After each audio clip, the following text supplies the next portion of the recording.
Je vous salue cordialement, chère personne qui écoutez et voyez cette expression de ma gratitude à Dieu, aux anges et aux personnes humaines, en particulier la Sainte Vierge Marie qui par son fiat a fait venir Jésus-Christ dans ma vie et lui consacrer mon histoire à la gloire de la Sainte Trinité, le Père et le Fils et le Saint-Esprit. À Bordeaux, il m'est arrivé de vivre des événements auxquels je voudrais donner ici mes témoignages. Concernant les Polonais, puis le cardinal Jean-Pierre Ricard et enfin de Jésus-Christ et de sa miséricorde.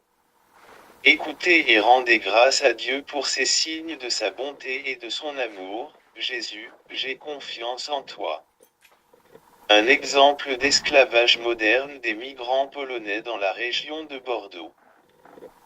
Je ne vais pas donner ici plus d'informations sur le patron, afin de ne pas aggraver la situation de mes compatriotes qui travaillent dans cette entreprise depuis de nombreuses années dans le sud-ouest de la France à la cueillette des myrtilles pendant une période d'environ 5 semaines.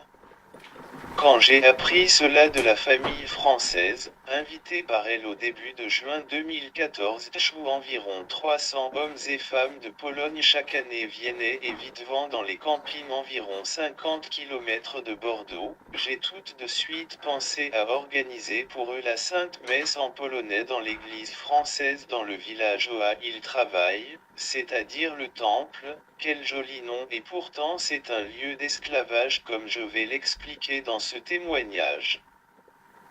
J'ai donc téléphoné au curé l'abbé Legris et il m'a mis en contact avec Madame Nouette pour mettre l'église du temple à la disposition. J'ai contacté l'entreprise, avec Michel Cheminet, nous avons envoyé des affiches avec l'heure indiquée 16 heures dans l'après-midi et puis on est allés tous les deux là-bas le dimanche après.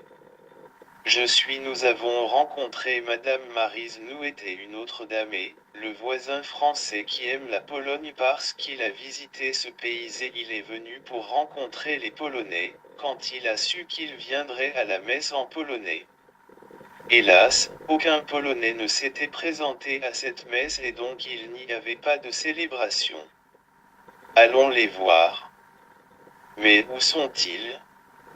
L'entreprise n'avait voulu donner aucune information en me disant par téléphone, la France est un pays laïque et même si c'est une entreprise allemande, nous voulons respecter les lois françaises. Vous ne pouvez rien recevoir de nous. Nous avons seulement posté les affiches que vous nous avez envoyées par la poste. Nous avons déjà fait plus qu'on peut faire pour vous ici en France. Nous devions les atteindre, mais comment ?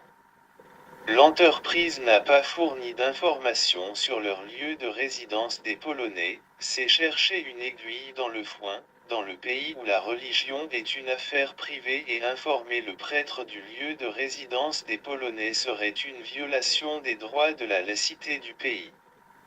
Heureusement, Michel Cheminet connaissait dans ce coin un restaurant, et son patron. On y va. Les campings lui sont peut-être connus, des clients polonais il les connaît peut-être ou au moins leur résidence. Le restaurateur donne les téléphones d'une douzaine de campings. On commence à chercher en téléphonant jusqu'à l'épuisement des batteries sur son portable et le mien, mais enfin, yes, le gardien de l'un des campings répond timidement et avec précaution, oui, il y a ici un groupe, c'est pourquoi. Peut-on venir voir les Polonais ? Donc, nous demandons l'adresse à Ars et nous y rendons, après avoir cherché d'abord le gazole à Lacanau. Oui, ce n'est pas de ce côté mais on était fatigué et on s'était trompé de direction en faisant le tour. Enfin, il est environ 18 heures en allant vers les Polonais. On entre dans l'église d'Ars et puis on cherche le prêtre qui habite dans le coin d'après les informations de la sacristine du temple et on a demandé à ce prêtre de contacter le curé Legris pour demander le transfert du lieu pour les messes en polonais. Et puis quelqu'un pour qui ouvrir l'église. Nous arrivons au camping et Fred le gardien nous dit, vous êtes polonais. Oui. Il faut que vous disiez à ces Polonais qu'ils fassent moins de bruit d'ennui. Je lui promets cela, nous marchons à pied, rencontrer l'homme un peu éméché. Hey, frère, t'es Polak. Polakez-vous-ne. Księż Polski. Prêtre polonais. Comment est-ce possible? Eh bien, écoute, montre-nous un autre Polonais plus en forme que toi. Oh voilà qui conduit la camionnette, c'est un Polonais en meilleure forme que moi, je n'ai bu qu'une bière, monsieur l'abbé, mon oncle est prêtre aussi en Pologne. Je stoppe la camionnette. Hey, t'es Polonais? Oui. Il s'agit d'une question importante, virgule. S'il vous plaît, veille bien qu'on s'occuperait un quart d'heure. Rafales. Que le Seigneur vous bénisse, donne-moi ton numéro de téléphone, il se fait tard, mais allons à l'église d'Art pour pouvoir annoncer sûr et certain les messes pour les dimanches suivantes. Rafale raconte qu'il y a un autre camping avec les Polonais, ils sont là même plus nombreux, lui est ici avec sa femme, leur fille est chez les grands-parents en Pologne etc. Dux Campings et environ 300 Polonais. Cela promet. Nous visitons le prêtre Bonne Nouvelle, le curé a donné son accord et il y aura quelqu'un pour nous accueillir. Tout s'est passé à la mi-juin. J'écris cela aujourd'hui, c'est le 8 juillet. Malheureusement, je n'ai pas encore pu célébrer même une seule messe là-bas. Pourquoi? Rafale laisse le message chaque dimanche jusqu'à présent enregistré, ou quand je pouvais l'avoir en direct. On nous donne des ordres de travailler le dimanche. Il faudrait un grand orage pour que ce soit autrement, et nous ne savons pas à l'avance à quelle heure nous rentrerons des champs. Vous ne pourriez dire non. Monsieur l'abbé, on nous dirait tout de suite, au revoir. Et vous sévit en Pologne un grand chômage, nous sommes venus si loin pour gagner notre pain. Cela me bouleverse, cette Europe qui fait des nouveaux esclaves comme ça. Là l'entreprise ne se pose pas question qu'il est en France et qu'il y a la règle de 35 heures, les règles pour la cité oui mais le règle pour l'humanité non. Vous ne pouvez pas frapper nulle part, monsieur l'abbé. Le Français Michel qui m'accompagnait a reçu les menaces d'avoir fait une propagande religieuse en faveur des Polonais. On lui a dit d'arrêter. C'était calme d'autres années et maintenant ce prêtre polonais embêtant. Alors il bloque dimanche après dimanche les droits de l'homme dans le pays qui se dit d'être le pays des droits de l'homme.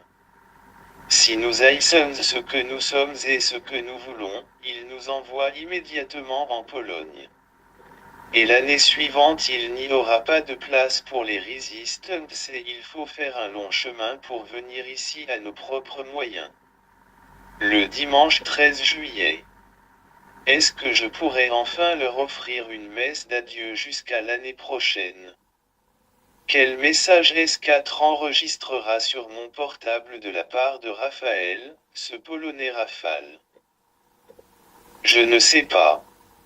Et si Dieu pourrait envoyer un ours Schmiss en grêle s'il vous plaît Seigneur? Au moins une fois. Sauf s'ils partent déjà avant le 13 et le 14 juillet, grand jour de la liberté, l'égalité et la fraternité. Oui, les droits de l'homme quoi? Liste droits de l'homme. L'homme mutilé dans son âme. Traité comme une marionnette. Par ça l'homme spirituel n'a pas sa place dans ce monde impitoyable. Aux armes citoyens. Quelles armes?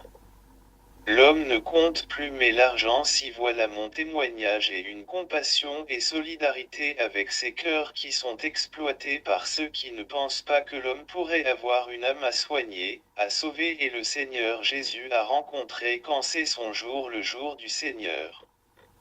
En polonais ce jour est appelé, Niedziela ce qui se traduit, ne pas travailler, ne pas être actif mais réceptif.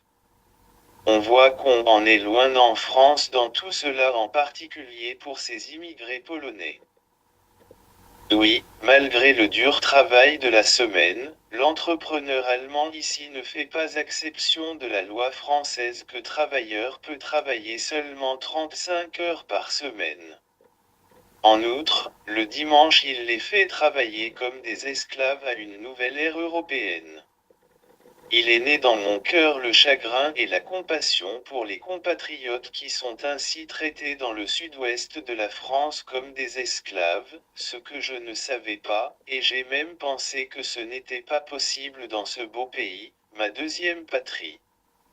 C'est pourquoi je donne ce témoignage au sujet de la pastorale missionnaire, où un homme est porté à n'être que l'outil de travail, l'objet sans liberté de conscience et de religion, parce que les chiffres de performance et non pas l'homme qui compte avant tout. Vêtu de belles couleurs mieux que dans la Pologne, quelques bénéfices matériels au prix de la distance et chagrin d'âme étreinte, donc à s'appauvrir dans l'esprit humain, et puis au risque d'être montré du doigt comme ce fameux plombier polonais. Peut-être cela est fait par un consentement silencieux des bénéficiaires, mais il est encore plus inhumain d'asservir les âmes humaines comme ça, ne leur permettant pas de repos spirituel et religieux devant Dieu, au moins le dimanche. Mais sans doute beaucoup d'entre eux sont catholiques. En Allemagne, on s'en tient à la restriction de ne pas ouvrir les grands supermarchés ce jour-là, mais en dehors de la frontière comme ici en France on abuse de la faiblesse humaine comme des objets dans le champ du pied jusqu'à la tête, c'est une bête et il partira au travail ce jour-là aussi.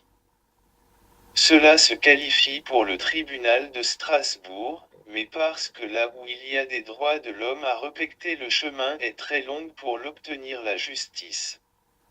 Même quand on vit dans le pays de droits de l'homme et de la liberté. Mes lettres au cardinal Jean-Pierre Ricard. Lundi Saint 14 avril 2014. À son éminence le cardinal Jean-Pierre Ricard, archevêque de Bordeaux.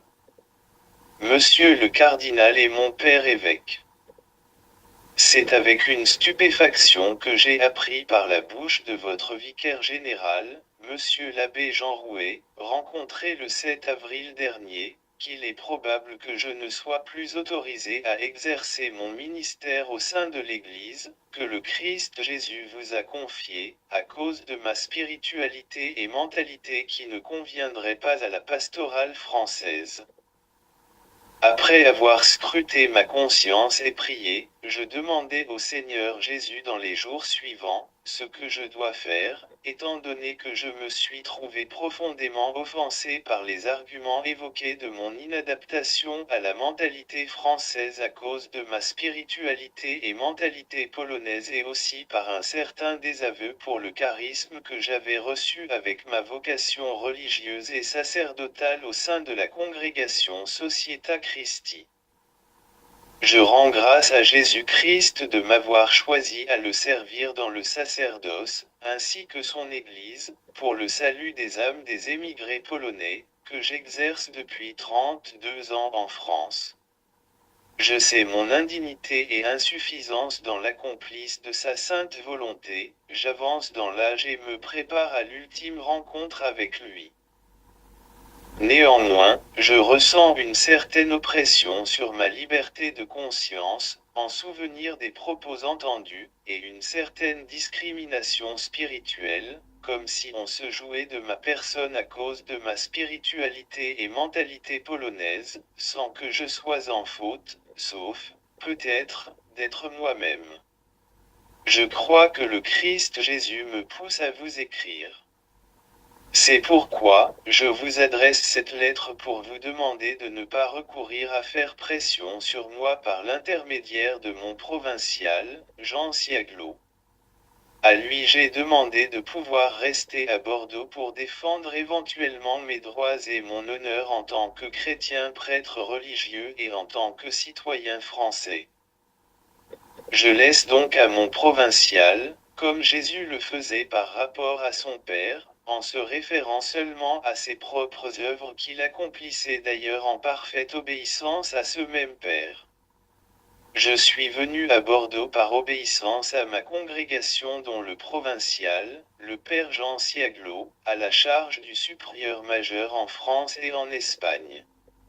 Je fais confiance à Jésus qui le guidera par son esprit sur le vrai chemin de droit de Dieu et de droit de l'homme selon l'Évangile, pour que notre mission que le Christ nous confie dans son Église et dans le monde soit bien accomplie. En tant que Français, voyant PX. Les immigrés comme le Premier ministre, M. Valls, recevoir la plus haute responsabilité en France, et en même temps étant confrontés personnellement à une menace d'être mis en cause d'inadaptation à travailler au sein de l'Église qui est à Bordeaux, pour une raison de mon identité avec une mentalité polonaise et une spiritualité autre que la pastorale française exigerait, selon les propos de l'abbé Jean Rouet, j'ai mal de voir cela et je souffre de mon Église catholique en France ainsi conçue et présentée.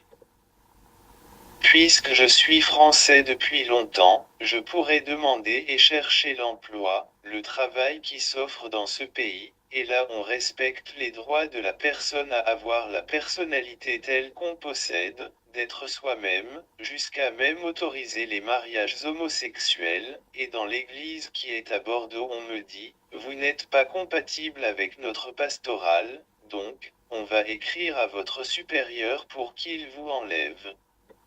N'ai-je donc pas mes droits humains dans l'Église en les ayant par ailleurs dans la société française? C'est très bizarre comme situation et avant tout contraire à l'Évangile du Christ, je crois. Je suis actuellement la victime de ce regard et jugement sur ma personne qui me scandalise, en tant que croyant. Pour le bien de l'Église, je n'écris pas de lettre ouverte mais personnelle et privée à vous seulement, avec la copie pour mon provincial.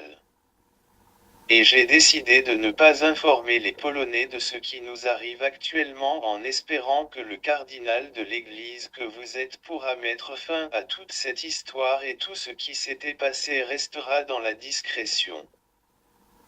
L'Église du Christ qui n'agirait pas selon l'esprit d'amour pour les petits et les faibles, et les immigrés en font partie, ne pourrait espérer d'avoir des nouvelles vocations sacerdotales et religieuses. Après l'année de la foi nous aurons l'année de la vie consacrée et moi, en tant que catholique et une personne consacrée à Dieu, je dois amortir en moi-même cette peur de l'étranger en mon Église en rappelant les droits de l'homme dans le pays qui m'a accueilli avec tous mes droits et devoirs, et je dois souffrir puisque cette Église ne veut pas reconnaître mes droits à travailler pour le bien des âmes des immigrés polonais en fidélité à mon charisme du membre de la congrégation Societa Christi. Ce n'est pas normal et c'est injuste, tout simplement. C'est ma lettre personnelle à vous, Monseigneur, dans laquelle je dis sincèrement mes sentiments dont je ressens. Je ne m'attendais pas à cela ici, après très bon accueil d'il y a bientôt Q30 par vous, monsieur le cardinal. Si je résume mes propos, je dis, en tant que Français, je suis en colère, en tant que Polonais, je suis bouleversé, en tant que chrétien, je suis scandalisé et en tant que prêtre religieux, je sens le Christ en moi d'être rejeté. Je m'explique, malgré que j'ai ouvert mon cœur du prêtre au vicaire général du diocèse le 7 avril dernier, il semble qu'il n'a rien voulu comprendre et il a écrit à mon provincial une lettre qui m'a présenté en incapable et bon à rien pour une pastorale qui se veut être la meilleure du monde, mais elle ne l'est pas. La preuve. Je suis pour elle une personne gênante, et en tant que prêtre encore plus, en l'occurrence, alors que je dois pouvoir m'épanouir dans l'échange mutuel. Je pensais le vivre en bon collaborateur du curé, l'abbé Didier Monger, et on dit qu'il ne peut trouver en moi de l'aide pour cette pastorale. Mais, pourquoi on n'a pas demandé son avis? Il me dit de n'être au courant de rien de ce qu'on me reproche. Une telle violence de regard négatif sur ce que je suis en tant que personne humaine. Ma spiritualité et mentalité dérangent au lieu d'être consultées, sans prétention aucune je le dis, mais au nom du Seigneur. Suis-je un mauvais ouvrier dans la vigne du Seigneur puisque j'ai gardé des valeurs reçues lors de la première partie de ma vie en Pologne? Qu'on arrête de regarder des différences d'un mauvais œil. Qu'il y ait des vocations nouvelles dans l'église de Bordeaux, je prie tous les vendredis soirs à l'église de Sainte-Eulalie, mais il faut d'abord respecter celles que Dieu nous donne, quand elles viennent d'ailleurs, même de Pologne. Mais quand on a des réalisations déjà plus mûres et on les méprise, le Seigneur ne veut pas d'une pastorale sans cœur et froide, dont l'effet je subis en ce moment, injustement. Le Seigneur me dit de me calmer et de pardonner à celui qui m'a offensé, et la communauté en mon provincial, qui devait lire une lettre mettant en mauvaise opinion sur lui, et le charisme qu'il tient du Dieu vivant, le don et le mystère, comme l'a dit bienheureux Jean-Paul II, par rapport à sa propre vocation. Justement la spiritualité de Jean-Paul II m'a toujours inspiré et je voudrais la vivre dans la continuité de ce que j'ai reçu en Pologne, où j'ai vécu la moitié de ma vie et le reste je pense le vivre en France, si on ne me décourage pas trop d'y rester, comme on fait actuellement. Et je suis convaincu de l'importance de la révélation sur la miséricorde divine faite par l'intermédiaire de la sainte Faustine et portée à la connaissance du monde entier par Jean-Paul II. Est-ce cela qui gêne dans ma spiritualité? Pourquoi? Alors, où on va? Puisse la canonisation des bienheureux Jean-Paul II et Jean XXIe en changer la donne. J'en appelle à leur sainte intercession auprès du Christ en terminant cette lettre. Jésus, j'ai confiance en toi. Totus tu ego sum Domine. Totus tu ego sum Maria. Veuillez agréer, éminence, mes sincères salutations filiales en Jésus-Christ notre Seigneur. J'offre ma prière à toutes vos intentions et de l'Église dont vous avez la charge. Père Casimir Kutsa JSCHR. Ma rencontre avec le cardinal prévue pour le 3 juillet 2014. 29 juin, Saint-Pierre et Saint-Paul, 2014. En préparation de la rencontre du 3 juillet prochain, le texte qui veut être l'expression de mes pensées, à Monsieur le cardinal Jean-Pierre Ricard, archevêque de Bordeaux. Monsieur le cardinal et mon père évêque. Vous m'avez très bien accueilli dans l'église qui est à Bordeaux il y a 4 ans et je vous en remercie sincèrement. Je me suis efforcé à être prêtre coopérateur et aumônier de la communauté polonaise selon ce que le Seigneur m'avait donné dans les dons et talents naturels et surtout dans ce qu'il m'avait accordé dans le domaine spirituel surnaturel et surtout la grâce du sacerdoce et le charisme commun de la société du Christ. Je remercie le Seigneur de la paix et de la joie qu'il me donne à accomplir sa volonté qui s'exprime pour moi en dernière instance par la voix de mon supérieur provincial, et depuis 32 de celui de la province franco-espagnole qui réside en France, à Aulnay-sous-Bois. C'était en 2010 le père Jean Siaglo qui avait signé avec vous et le recteur de la mission catholique polonaise en France, Monseigneur Stanislas Gez, la convention qui m'a permis d'être nommé pour le service missionnaire dans l'église qui est à Bordeaux. Pour ce qui me concerne, d'après ce que stipule la Convention et votre lettre de mission, je suis à mon 2e mandat de 3 ans depuis le 1er septembre 2013 et je pense que je dois y être au moins jusqu'au bout de ce délai, ce qui est confirmé par mon supérieur provincial, et je le considère comme la volonté du Seigneur. Donc ma surprise était grande, quand contrairement à cette volonté du Seigneur, le dimanche 22 juin avant la messe pour les Polonais à Saint-Nicolas, j'ai pu lire dans la revue pour le mois de juin courant, l'Église catholique en Gironde une information me concernant qui disait le contraire. C'est pourquoi, j'ai demandé tout de suite à avoir une audience auprès de vous, monsieur le cardinal. Je n'ai rien reçu de votre part avant ce jour-là et le supérieur provincial à qui j'ai téléphoné à ce sujet m'avait confirmé toujours la même volonté du Seigneur. La convention doit être respectée et tout ce qu'on écrit ou dit à ton sujet supporte-le dans le calme. Je prie pour toi et sois confiant, tout va s'arranger. Je suis en contact avec le recteur à ce sujet. Il va réagir, tout surpris qu'il est de ne pas être mis au courant de rien en tant que coordinateur que par moi personnellement.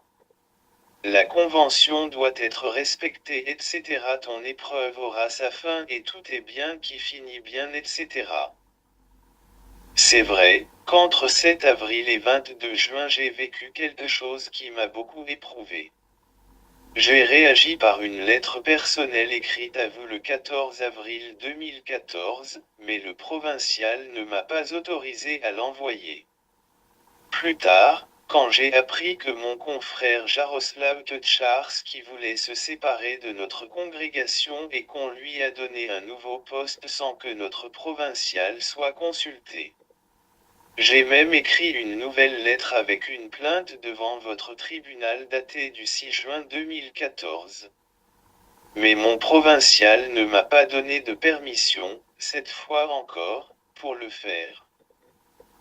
Je lui ai demandé ce qui se passait et pourquoi une dénonciation clandestine d'un groupe des paroissiens, le fait dont j'ai obtenu la confirmation de la bouche de l'abbé Didier Monger, sans chercher plus loin, a pu enclencher une telle hostilité de la part de votre vicaire général, Jean Rouet, qui apparemment leur avait cru, ce que j'avais ressenti pendant notre entrevue du 7 avril, sans en connaître l'origine, parce qu'il ne m'en a pas parlé du tout. Elle devait donc rester clandestine. En devinant un peu que ma personne lui était antipathique et je ne sais toujours pourquoi. Je joins les deux lettres que j'avais écrites à vous.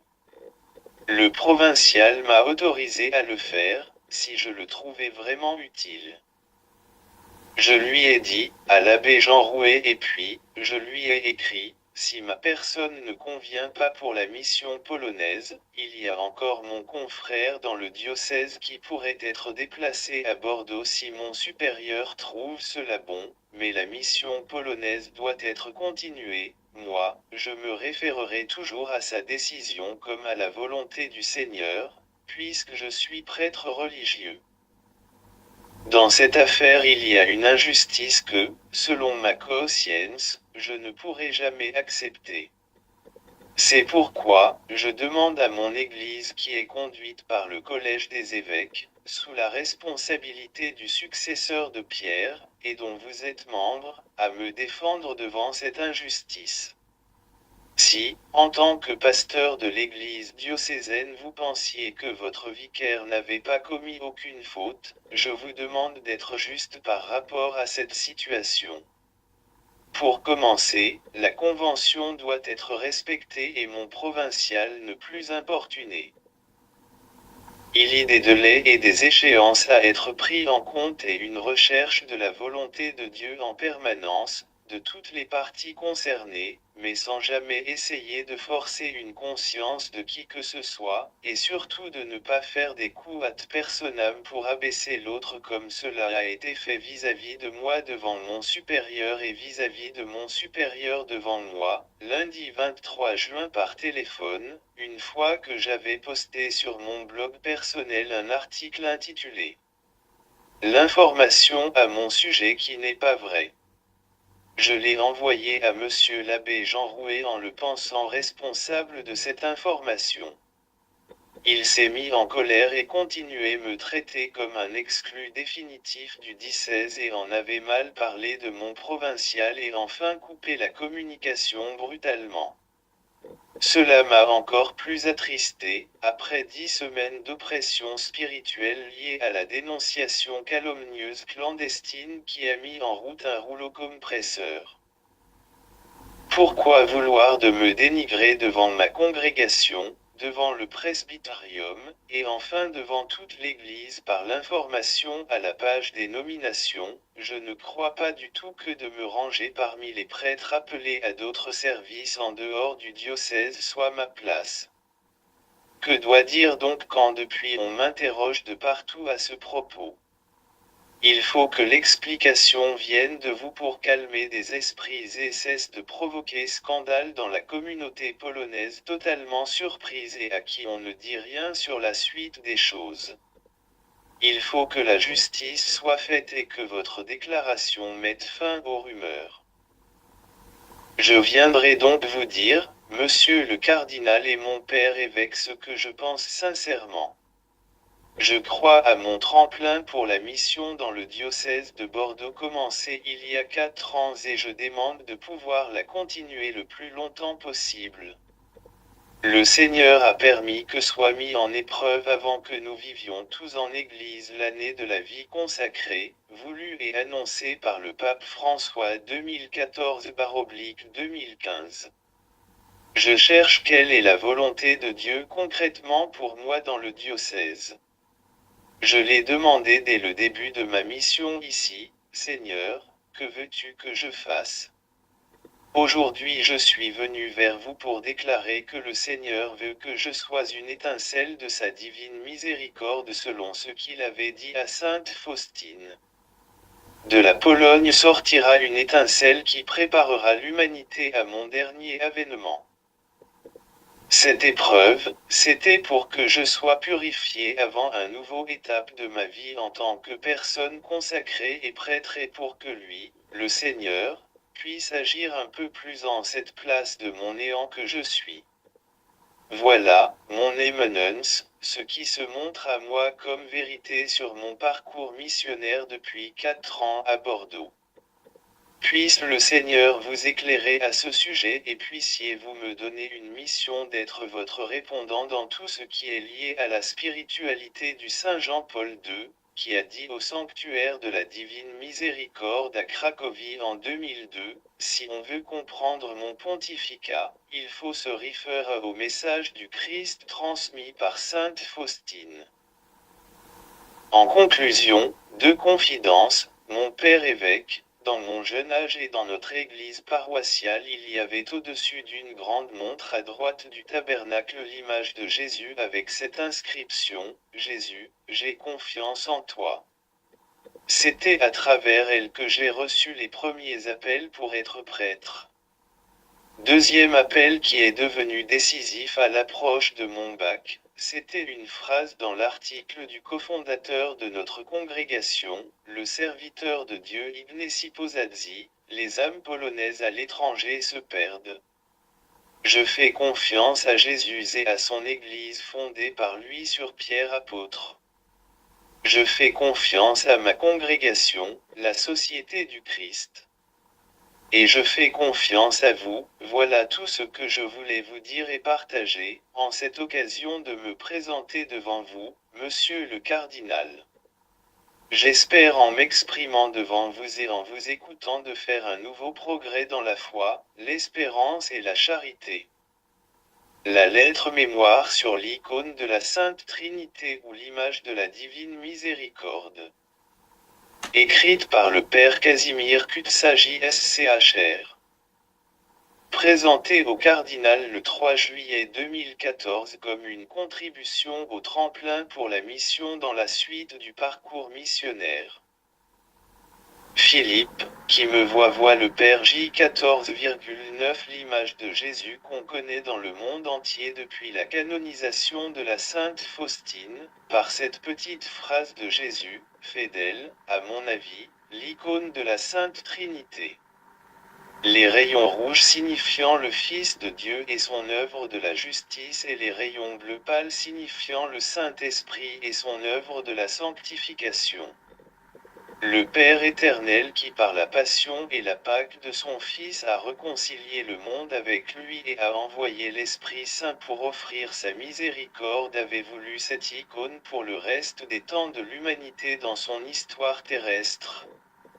Je ne savais pas que je touchais de mes yeux aussi cette grande et bonne nouvelle dans tout mon jeune âge. Je suis de plus en plus convaincu, en vivant mon jubilé d'or de ma rencontre avec Jésus en pleine conscience d'être chrétien et connaissant des vérités exprimées dans cette lettre au cardinal.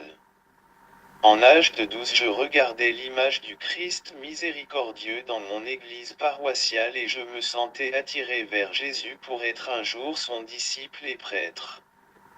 7 ans plus tard, je découvrais qu'il me veut aussi membre de la congrégation religieuse envoyée dans le monde entier pour le service de l'émigration polonaise.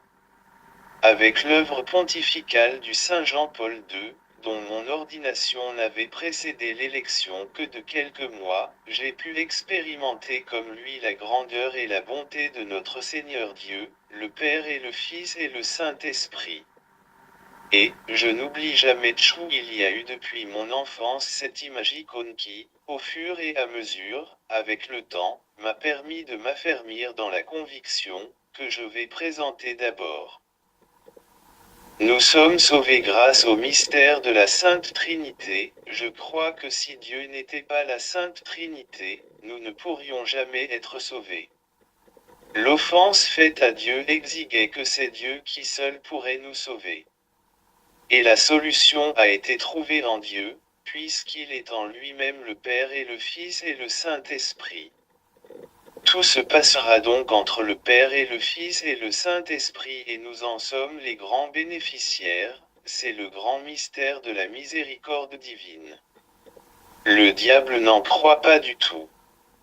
Il ne peut être sauvé parce qu'il ne croit pas à la Sainte Trinité qui est en même temps, ou plutôt au-delà de tout temps, un seul Dieu vivant et vrai et il n'y en a pas d'autre que lui. Alors, par conséquence, il est nécessaire d'être chrétien pour espérer d'être sauvé. Espérer, c'est de ne pas désunir ce que Dieu avait uni dès le début, la foi, l'espérance et la charité. De notre côté, c'est la trinité des dons et des vertus à pratiquer et à faire fructifier. Chacun rendra compte de ce qu'il avait fait surtout dans ce domaine religieux et spirituel.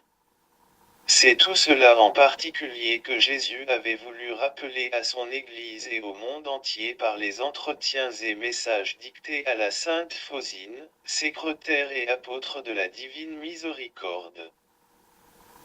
Monsieur le cardinal et mon père évêque, et avec vous tous mes frères et sœurs en humanité, je suis de plus en plus convaincu que s'il n'y avait pas de Dieu, la Sainte Trinité, qui est un seul Dieu vivant et vrai, ou en disant autrement, si Dieu était seul, et non en trois personnes, nous ne pourrions pas être sauvés. C'est cela que je voudrais vous expliquer, avec la grâce de ce Dieu unique, le Père et le Fils et le Saint-Esprit. L'Évangile en cette phrase, Dieu a tant aimé le monde qu'il a donné son Fils unique, ainsi tout homme qui croit en lui ne périra pas, mais il obtiendra la vie éternelle. J 3,16 révèle et dit cela d'une manière claire et étonnante.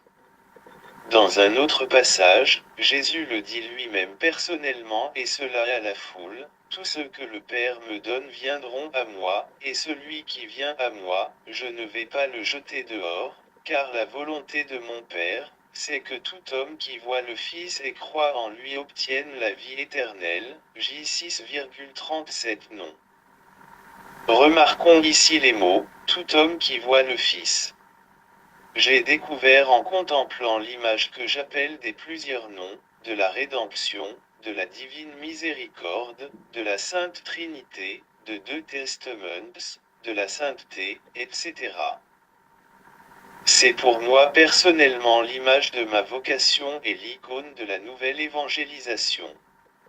Je crois que dans l'expression celui qui voit le Fils qu'avec raison nous devons penser à l'Eucharistie, le Saint-Sacrement, quand l'hostie consacrée est exposée à l'adoration par le peuple croyant doit être entendu aussi ce qui est arrivé dans la vie de la Sainte Faustine à qui Jésus avait dit, « Peins l'image que tu vois et qu'elle soit vue d'abord dans la chapelle de votre couvent et après dans le monde entier, par elle les pécheurs recevront mes grâces sorties de mon cœur plein de miséricorde. » que Jésus dans les années 30 du XXe siècle nous renvoie à ces paroles de l'Évangile, c'est évident.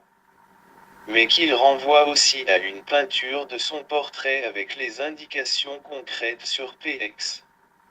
Les yeux doivent être ceux de ma passion douloureuse, les rayons ont leur signification précise, l'eau qui justifie et le sang qui donne la vie, n'est-ce pas étonnant? Et cette volonté expresse du Seigneur de donner à l'Église et au monde entier la cuillère pour puiser les grâces du salut à sa source, n'était-ce une recette donnée à l'humanité malade les moyens pour sa guérison? J'en suis émerveillé en étant de mon plus jeune âge le regardant et le voyant de cette peinture dans mon église paroissiale de Saint-Antoine de Padoue en Pologne.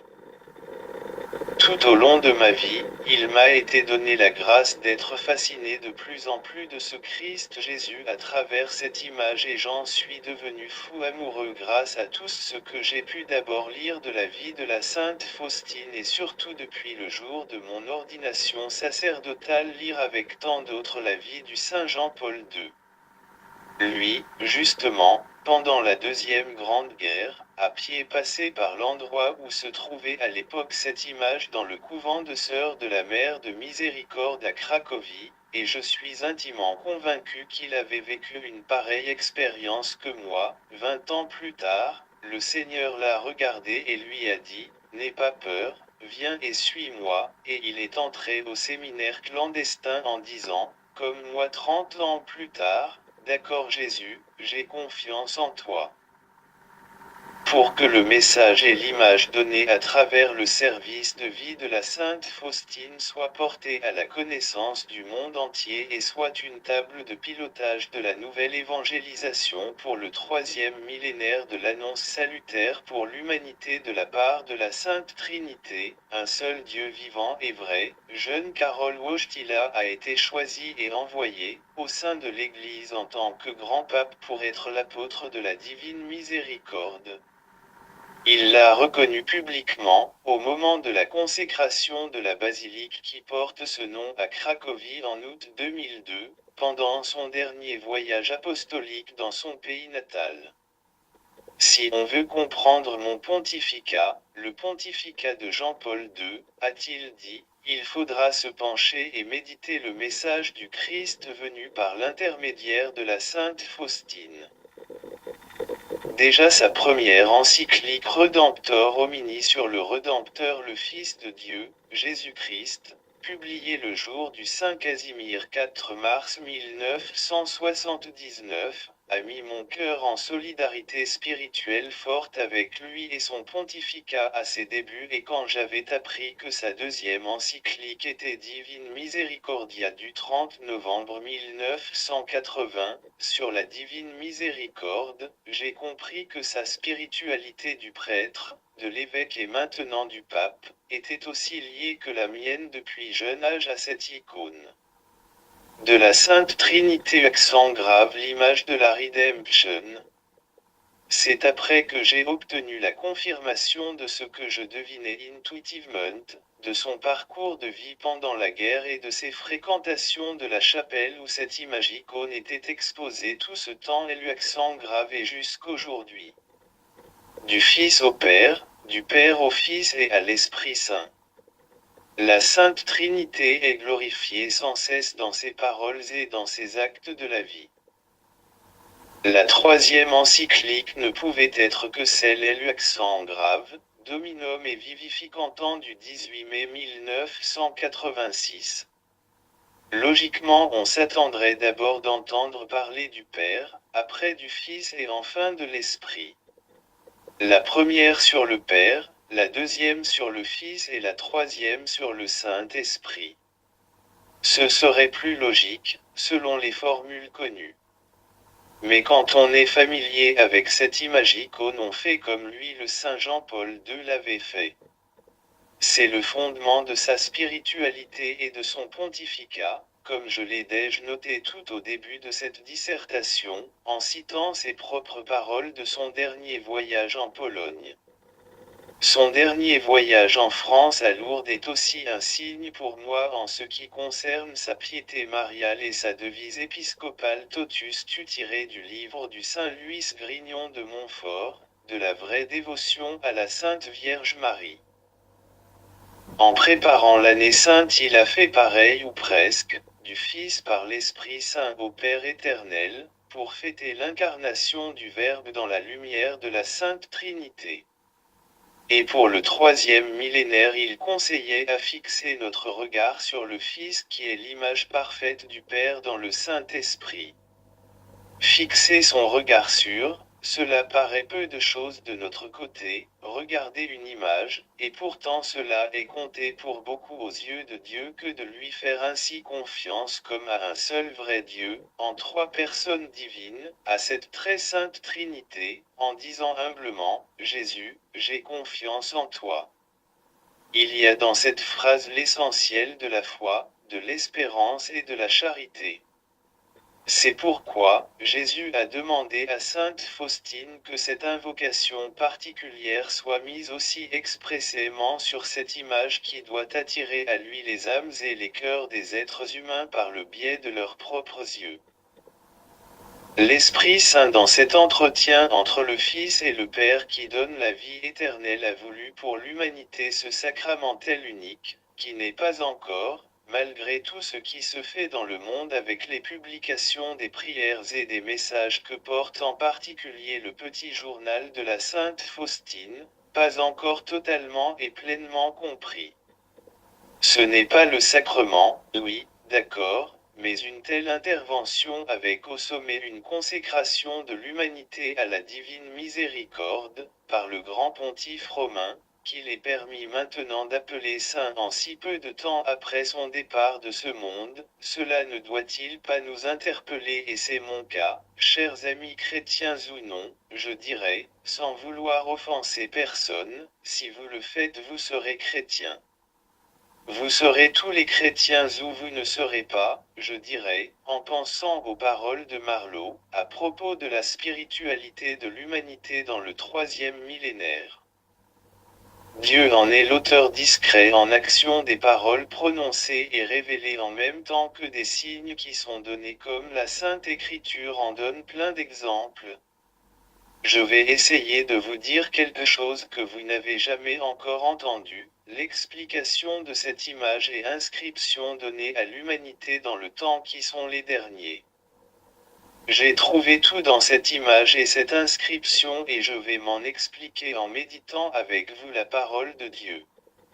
Instance de notre conscience, une place première et privilégiée à laquelle la Sainte Trinité veut confier le secret royal et à travers elle, la mienne et la tienne, à toute humanité. Puisqu'elle doit aussi communier aux souffrances du Christ, avant qu'elle soit digne de témoigner, ce que j'ai vécu aussi récemment avant de pouvoir m'exprimer avec une nouvelle force de l'esprit, je dois penser maintenant et commencer par invoquer celle qui est la mère de se mettre à penser et à vivre qui est Jésus-Christ. Elle nous a tous enfantés dans la douleur de son cœur immaculé pour une nouvelle destinée quand sa gloire se révélera avec celle de son Fils puisque l'Esprit de gloire, l'Esprit de Dieu a reposé en elle en premier sur la terre, elle qui a été proclamée pleine de grâce en tant que la Vierge par l'ange et bienheureuse en tant que mère du Seigneur par Élisabeth, la Sainte Vierge et mère de ce grand mystère qui est la Redemption et la miséricorde. Pour ce qui est de la justice, il n'y a qu'un seul Rédempteur et qu'une seule justice accomplie par lui. Jésus-Christ a accompli toute justice. Et la divine miséricorde est accessible. Prologue. Saint Thomas d'Aquin en son temps sur la question de la foi chrétienne s'est fait connaître à l'Église comme un docteur angélique. Il trouvait que le credo pourrait accueillir encore quelques articles supplémentaires. C'est à cette idée que je voudrais m'arrêter dans cette occasion de vouloir approfondir avec des lecteurs le contenu du message transmis à l'humanité par l'intermédiaire de la Sainte Faustine. Voici les paroles de Saint Thomas, on trouve bien dans les articles, du credo, une œuvre appropriée au Père, c'est celle de la création, et, semblablement, une œuvre appropriée au Saint-Esprit, c'est, il a parlé par les prophètes. Parmi ces articles doit donc y avoir place aussi une œuvre qui soit appropriée au Fils dans sa divinité. Un Thomas d'Aquin, Somme théologique T3P27, les Editions du Cerf, Paris 2007. Cette phrase est un point de départ pour une recherche approfondie de la Sainte Écriture, en notre temps de la nouvelle évangélisation, où nous sommes.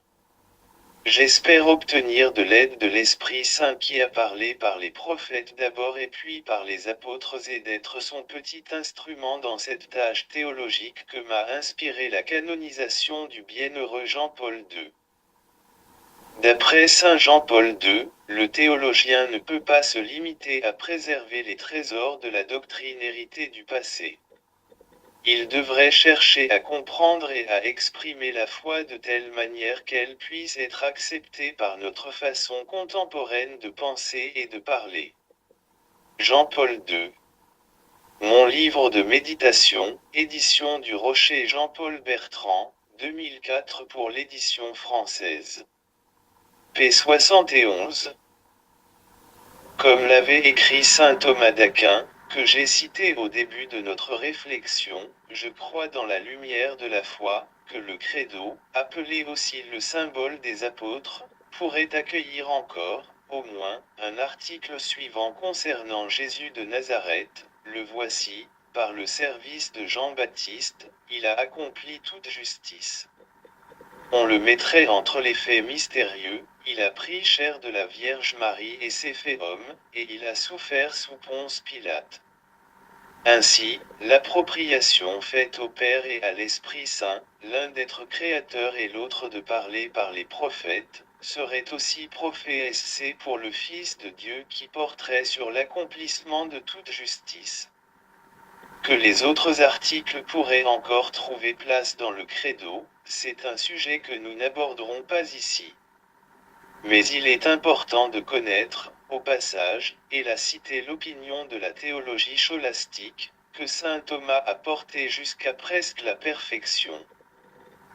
Saint Thomas d'Aquin avait signalé, justement, qu'une œuvre appropriée au Fils dans sa divinité doit être présente dans les articles de la foi, comme c'est le cas pour le Père et pour le Saint-Esprit.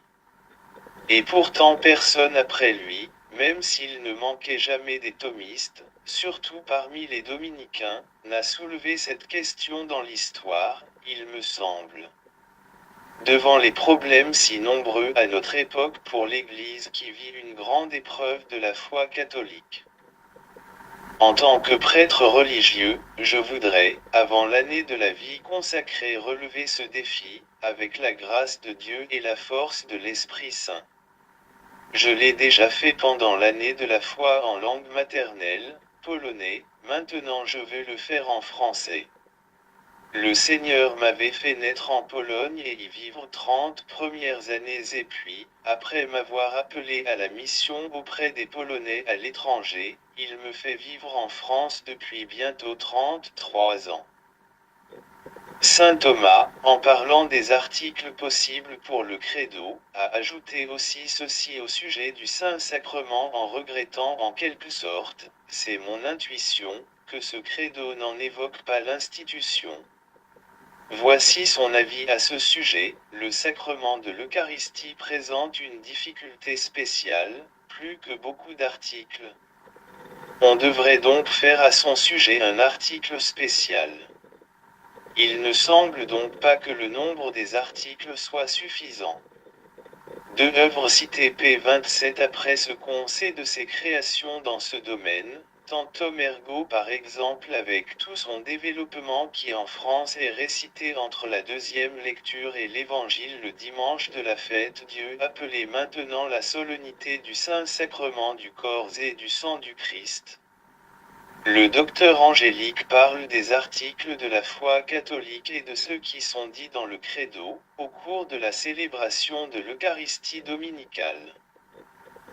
Quand on constate habituellement, c'est mon aperçu, qu'on devient tellement pressé à la messe qu'on voudrait déjà les homilies les plus courtes possibles et le credo qu'on choisit le plus souvent ce n'est pas celui du Nicée-Constantinople comme c'est toujours le cas en Pologne, PX. On peut se poser la question, quel intérêt était d'en ajouter encore des articles à réciter, le monde d'aujourd'hui n'en a pas besoin. Et si c'était le contraire? Ne doit-on consulter à ce sujet le Saint-Esprit d'abord et non pas les gens, même dans le temps de la sacro-sainte démocratie? Elle veut tout envahir et tout régenter en se servant de la naïveté naturelle de l'homme pécheur qui se surprend et est surpris si souvent par son insouciance même dans les sujets très sérieux et grasses qui le concernent directement du point de vue anthropologique, philosophique, physique, biologique et métaphysique, et en poursuivant dans les questions morales et théologiques. Ne voit-on pas que la démocratie mise à toute sauce et voulant être reine de tout et à tout prix, elle se transforme très vite en une oppression totalitaire? Voilà ce qui a motivé notre travail de recherche théologique, pour relever le défi de l'opposition à cette marche vers le paganisme moderne qui se nourrit des sensations de toutes sortes alléchantes à première vue mais aveuglantes si on continue à l'obéir sans réagir par une résistance et une action réfléchie dans tous les domaines, et pourquoi pas théologique aussi. Ce que je voudrais faire ici, c'est de m'exprimer pour rendre compte de l'espérance qui m'habite depuis mon enfance et mon jeune âge en ma Pologne natale. Et puis jusqu'à l'âge où je suis, en mon âge d'adulte qui aborde déjà certains symptômes de la vieillesse et enfin se prépare de rendre compte de ce passage terrestre au Créateur de tout et au Rédempteur magnifique, entre autres, de mon âme ce que j'espère en répétant souvent cette invocation, Jésus, j'ai confiance en toi. Ce qui m'amène maintenant à traiter le sujet choisi pour cette étude de plus près avec toi, mon lecteur que le Seigneur lui-même personnellement avait choisi pour ce moment et pour cet endroit où tu te trouves, pour te parler les yeux dans les yeux, de sa bouche à tes oreilles et surtout de son cœur au tien qu'il voudrait faire pareil. Apprenez de moi dit Jésus-Christ, devenez mes disciples, car je suis doux et humble de cœur, et vous trouverez le repos. Mon 11, 29.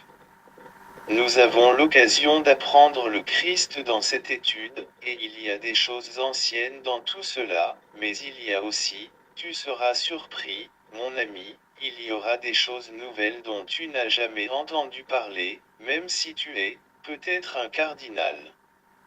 C'est le cardinal justement qui a été choisi par Jésus lui-même pour lire ce que je suis en train d'écrire ici et maintenant quelque part sur cette terre en ce juillet 2014. Il a accepté de me recevoir en audience et il a choisi lui-même la date de la fête de Saint Thomas. Pas celui dont nous avons déjà fait mention. Non, celui de la vie de Jésus, l'apôtre, l'un des 12, peut-être plus qu'en d'autres temps le patron de tous ceux qui ont des doutes. Quelle providence avec la divine miséricorde!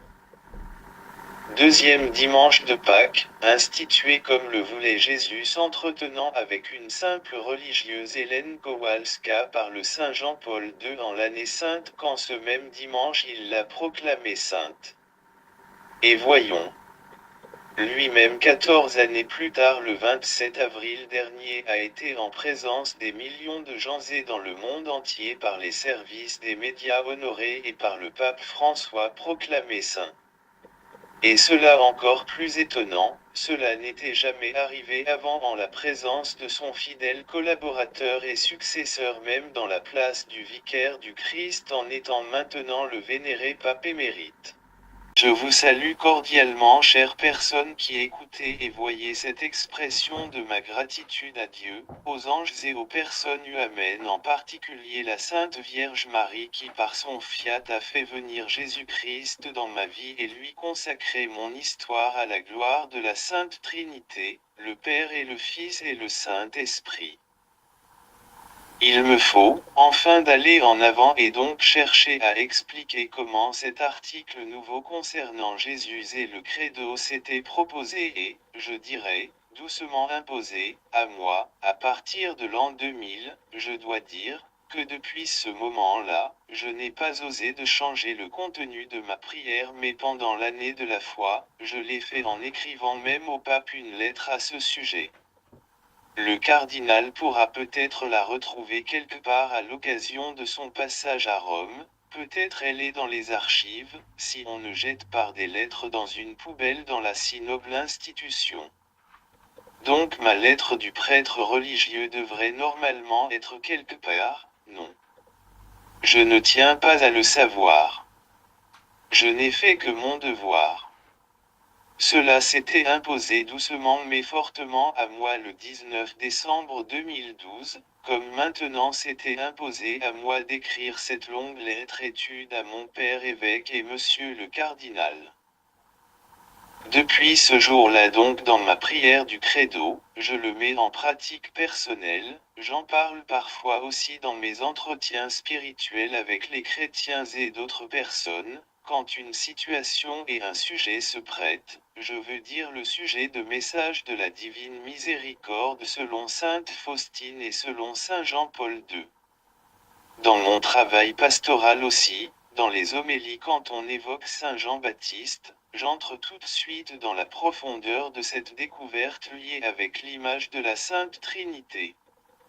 Rouble va présenter sa version de ce grand mystère de la foi chrétienne et elle est exposée sur l'antepédium du grand autel à l'église de Sainte-Eulalie à Bordeaux. Mais Jésus a fait parfaitement mieux. Je constate d'abord un intérêt spécial pour ce moment de la vie de Jésus où il demande à Jean-Baptiste de lui rendre service pendant son entretien avec lui au bord du Jourdain. Jésus, arrivant de Galilée, paraît sur les bords du Jourdain, et il vient à Jean pour se faire baptiser par lui. Jean voulait l'en empêcher et disait, « C'est moi qui ai besoin de me faire baptiser par toi, et c'est toi qui viens à moi. » Mais Jésus lui répondit, « Pour le moment, laisse-moi faire, c'est de cette façon que nous devons accomplir parfaitement ce qui est juste. » Alors Jean le laisse faire. Mon 3, 13 à 17 Missel du dimanche, texte liturgique officiel, présenté par Pierre Jounel, Declémam, Paris 1981 p. 515. J'avoue aussi que depuis un certain temps je m'étonnais de plus en plus qu'entre la nativité et la mort de notre Seigneur Jésus-Christ dans la profession de foi de chaque dimanche nous glissons sans s'arrêter, même un petit instant, sur sa vie si remplie et accomplie du Fils de l'homme, du Fils de Dieu.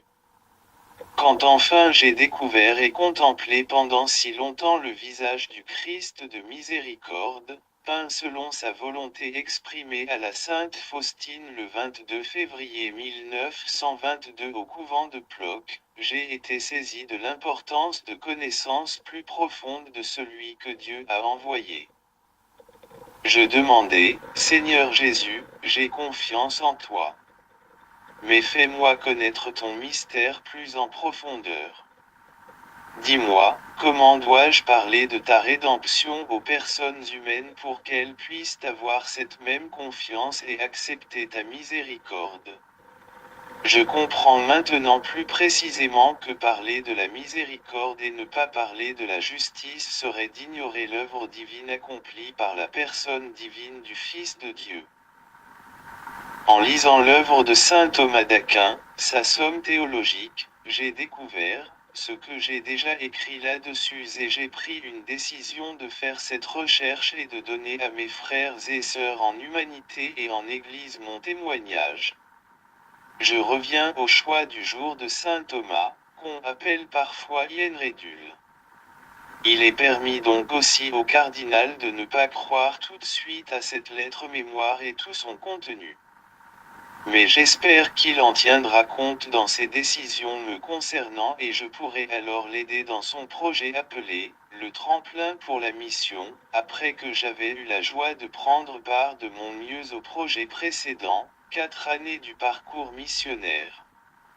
Jésus, j'ai confiance en toi, que je conseille vivement à tous le monde, soient-on croyant ou non, cela ne coûte presque rien et cela peut apporter gros. Regardons ce Thomas dit incrédule. Jésus l'a-t-il grondé pour ces paroles un peu bizarres et cette exclamation, non, je ne croirai pas. Avec Jésus le contournement de discours et de l'attitude est toujours possible, car pour nous et pour notre salut il a accompli toute justice. Place maintenant à la miséricorde du Père éternel et cela pour le monde entier en commençant par saint Thomas, ne sois pas incrédule mais crois. Mon Seigneur et mon Dieu. Premier Jésus, j'ai confiance en toi. C'est vrai qu'après Jésus a dit, bienheureux qui n'ont pas vu et qui ont cru.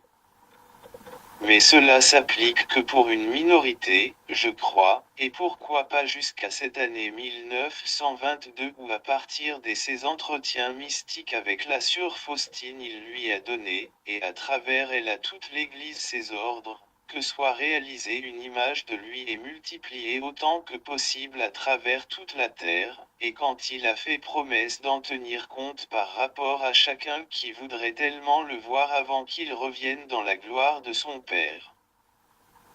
Je parle d'expérience et je ne demande à personne de me croire cela à l'aveugle mais tout simplement essayer de l'expérimenter par soi-même.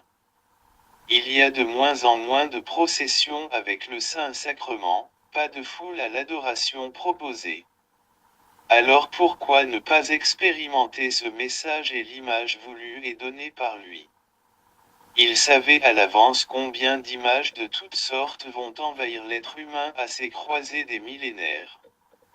Regardez le match de foot et ne pas chercher à regarder des images qu'on dit pieuses et une fois que la génération des papis et mamies soit partie on s'en débarrasse pour les remplacer par quoi? Tu connais la réponse, regarde ta chambre, vraiment pas de place pour Jésus ni pour la Sainte Vierge, ni pour un saint tel ou tel. Tu en as des milliers et des milliers dans la télé branchée ou dans ton ordinateur. Je te propose cette image et ce message et il me faut essayer à te convaincre doucement mais sûrement pour ton propre bien. J'en suis persuadé et tant d'autres pareillement.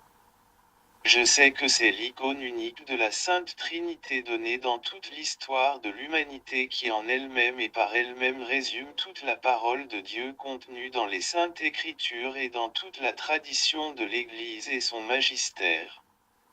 Et la discrétion de ce qui s'était passé au Jourdain qu'on appelle le baptême de Jésus a fait qu'on a mis aux oubliettes presque le livre entier du Lévitique, en se souvenant seulement de quelques phrases très fortes pourtant comme par exemple, « Soyez saints, car moi je suis saint, dit le Seigneur ». Il y a 50 ans le Concile Vatican II a rappelé que tous les chrétiens sont appelés à la sainteté. Mais pourquoi alors si peu se sanctifient vraiment et s'il s'agit par exemple de la famille même chrétienne, il y a toujours de plus en plus de divorces. Il y a une grande difficulté à comprendre ce qu'est la justice et la sainteté exigée des hommes et des femmes de la part de la Sainte Trinité et donnée en même temps de sa part comme un don de Dieu dans l'esprit. Ce don est méconnu ou très peu connu. Il y a la fin de la justice partout. Le Père éternel a révélé sa miséricorde, le Fils a accompli toute justice et l'Esprit Saint accorde sa charité, c'est ainsi que je crois en Dieu unique en trois personnes agir dans la création et dans la rédemption de l'humanité. Notre étude dans l'accomplissement de la justice par Jésus-Christ veut donc être un service à la nouvelle évangélisation. Puisse le Seigneur Dieu nous donner la grâce de mener ce travail à son terme avec la foi, l'espérance et la charité. Par le service de Jean-Baptiste. Tel sera le premier chapitre de notre recherche. Qui est-il? Comment Dieu l'a-t-il préparé à sa mission? Quel service a-t-il rendu à Jésus de Nazareth? Son martyre est-il une annonce de la passion du Messie? Jésus-Christ a accompli toute justice. Tel sera le chapitre central de notre étude. Le Fils de Dieu dans l'Ancien Testament. Les promesses messianiques données par l'intermédiaire des anges et des prophètes. L'incarnation du Rédempteur et son œuvre de la rédemption. Il est venu par l'eau, par le sang et par l'Esprit. Le baptême est le mystère pascal de Jésus-Christ. La foi qui est une victoire sur le monde. Jésus, j'ai confiance en toi. Tel sera le troisième et dernier chapitre de notre présentation. Le message du Christ donné au monde dans la vie mystique de la Sainte Faustine. Comment peut-on décrypter l'icône du Christ avec des rayons qui sortent de son Sacré-Cœur? Le grand pape Jean-Paul II a marqué l'histoire de l'humanité. Il a marqué la vie de beaucoup de monde et la mienne en particulier. Je lui demande de m'assister dans ce travail pour la gloire de Dieu et le salut des âmes. Sa vie et son œuvre m'ont beaucoup appris et tout particulièrement ce qu'il a apporté à l'Église au sujet de la divine miséricorde, en communion avec la sainte Faustine Kowalska, qu'il a béatifiée en 1993 et puis canonisée en l'année sainte 2000. Il a répondu à ma demande de bénir l'association Totus Tu fondée le 6 août 1996 et instituée le 1er novembre de cette même année à Roubaix. C'était pour rendre grâce à Dieu à l'occasion de son 50e anniversaire de son ordination sacerdotale. D'après bienheureux Jean-Paul II, le théologien ne peut pas se limiter à préserver les trésors de la doctrine héritée du passé. Il devrait chercher à comprendre et à exprimer la foi de telle manière qu'elle puisse être acceptée par notre façon contemporaine de penser et de parler. Jean-Paul II. Mon livre de méditation, édition du Rocher Jean-Paul Bertrand, 2004 pour l'édition française. P 71. Pour soutenir son pontificat et pour prendre part à son travail pastoral d'annoncer l'évangile de Jésus-Christ que cette association a vu le jour en France entre 6 août et 1er novembre 1996. Il a promis de prier pour elle pendant sa visitation de la tombe du Saint Louis-Marie Grignon de Montfort. La nouvelle évangélisation est un leitmotiv de cette association de fidèles, dont les statuts ont été approuvés par l'évêque de Lille, Monseigneur Jean Villeneuve dans la même année 1996. J'ai vécu dans le diocèse de Lille, Roubaix-Lille-Dunkerque-Roubaix entre 1982 et 1998, 16 années de vie les plus belles. Après 2 ans dans le diocèse d'Autun 1998 à 2000 et puis 10 ans à Abscon-Escodin entre l'an 2000 et 2010 jusqu'au septembre pour me retrouver à Bordeaux depuis. Totus tu ego sum Domine. Totus tu ego sum Maria. Recherche biblique sur le sujet de la justice divine. Par le service de Jean-Baptiste. Tel sera le premier chapitre de notre recherche. Qui est-il? Comment Dieu l'a-t-il préparé à sa mission? Quel service a-t-il rendu à Jésus de Nazareth? Son martyre est-il une annonce de la passion du Messie? Jésus-Christ a accompli toute justice. Tel sera le chapitre central de notre étude. Le Fils de Dieu dans l'Ancien Testament. Les promesses messianiques données par l'intermédiaire des anges et des prophètes. L'incarnation du Rédempteur et son œuvre de la rédemption. Il est venu par l'eau, par le sang et par l'Esprit. Le baptême est le mystère pascal de Jésus-Christ. La foi qui est une victoire sur le monde. Jésus, j'ai confiance en toi. Tel sera le troisième et dernier chapitre de notre présentation. Le message du Christ donné au monde dans la vie mystique de la Sainte Faustine. Comment peut-on décrypter l'icône du Christ avec des rayons qui sortent de son cœur? La nouvelle évangélisation est en marche. Soyons les artisans de la paix. Chapitre 1. Le prophète Malachie dans la Bible se retrouve comme dernier dans l'Ancien Testament. Dans son livre est annoncée la venue du Messie et de son prédécesseur. Ce livre est porteur de la grande nouvelle du sacrifice nouveau, par lequel Dieu recevra la gloire qui convient à son nom.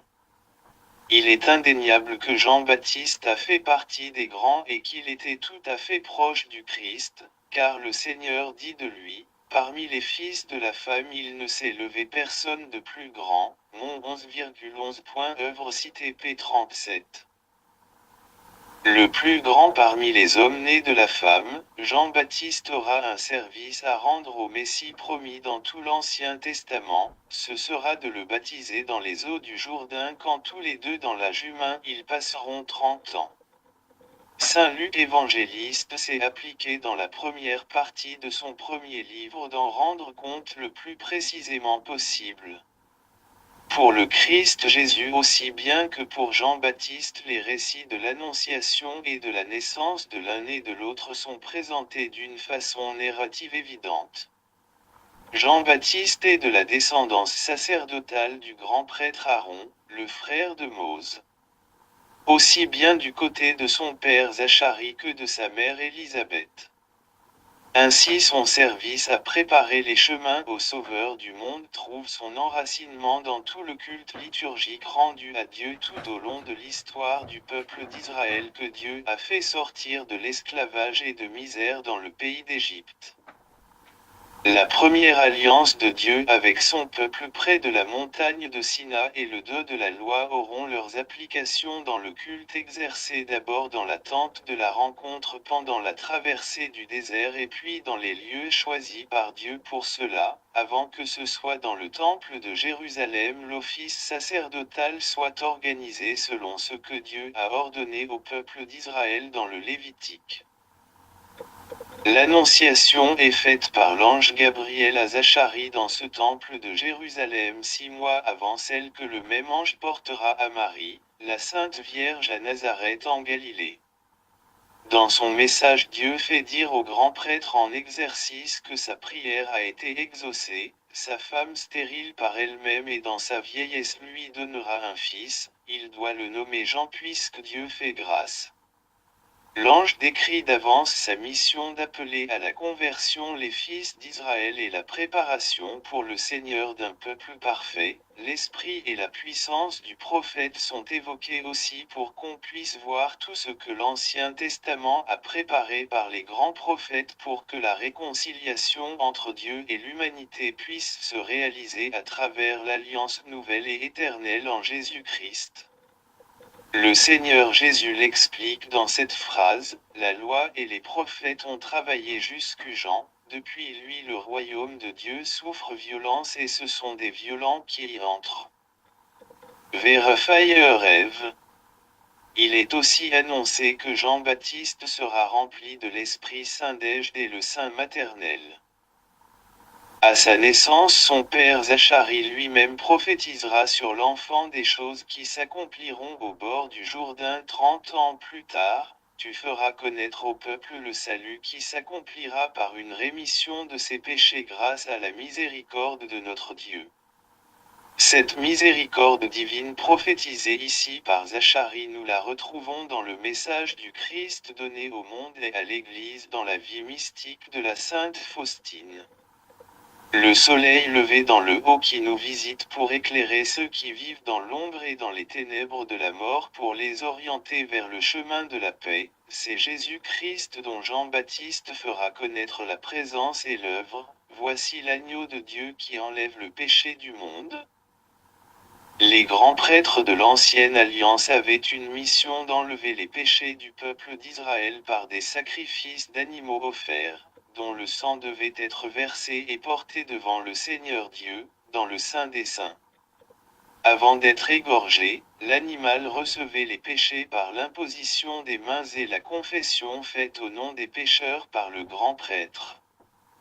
Dieu pardonnait des péchés parce que le prêtre et le peuple croyaient à la parole de Dieu qui a mis en place ces dispositions cultuelles. C'est la foi en futur agneau de Dieu qui donnait une efficacité à ces sacrifices dans la volonté de Dieu de manifester sa miséricorde à tous ceux qui croient en lui et qui obéissent à ceux qu'il a envoyés, comme prophètes, prêtres et rois.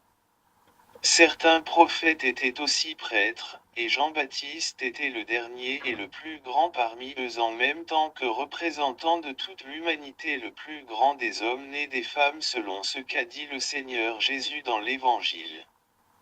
En tant que grand prêtre terrestre et représentant de l'humanité par le service que la providence divine avait prévu, l'agneau de Dieu recevra et prendra sur lui le péché du monde pour l'enlever et l'expier par son mystère pascal, sa passion et sa mort sur la croix et sa résurrection ouvrira pour tous ceux qui ont la foi la source de la justification et de la rédemption.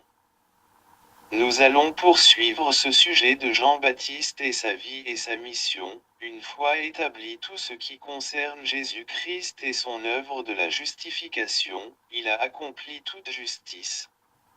C'est le sujet central de cet exposé. Chapitre 2. Les Saintes Écritures dans la première évocation du salut parlent de Dieu qui offre à Adam et Ève, pécheurs, le vêtement fait de la peau de l'animal. Le versement du sang était donc nécessaire pour que la religion des feuilles de figuier dont se sont couverts l'homme et la femme après leur faute soit remplacée par l'initiative divine d'apporter à l'humanité une seule vraie religion qui est le christianisme. Le Caïn et Abel, les enfants de premiers parents ont le recours à la religion, mais l'Écriture nous présente une différence qui aboutira au meurtre d'Abel de la part de son frère Caïn. La pratique religieuse de ce dernier ne pouvait lui apporter la victoire sur le péché puisqu'il n'y avait pas du sang d'animaux versé pendant qu'il offrait à Dieu son culte. Par contre Abel le faisait dans son offrande où il y avait le sang de l'agneau et la graisse partie en fumée agréable au Seigneur. La transmission de la foi ne s'est donc pas faite avec les mêmes résultats entre Adam et Ève et leurs deux premiers fils. L'assassinat par Caïn de son frère Abel est le premier martyr de l'humanité pour la cause de la vraie foi que Dieu a offert à cette humanité dans son alliance, par sa miséricorde et dans sa justice qui est Jésus-Christ. Dans le jugement premier que la Sainte Écriture présente encore dans le Jardin d'Éden, après que Dieu avait cherché à rencontrer les coupables, il y a une annonce de ce Jésus-Christ et de sa mère virginale, la Sainte Vierge Marie. Nous le disons, bien évidemment dans le contexte de la foi chrétienne. Notre intention n'est pas refaire toute cette spéculation dont l'exégèse critique et scientifique demande par ailleurs d'en tenir compte.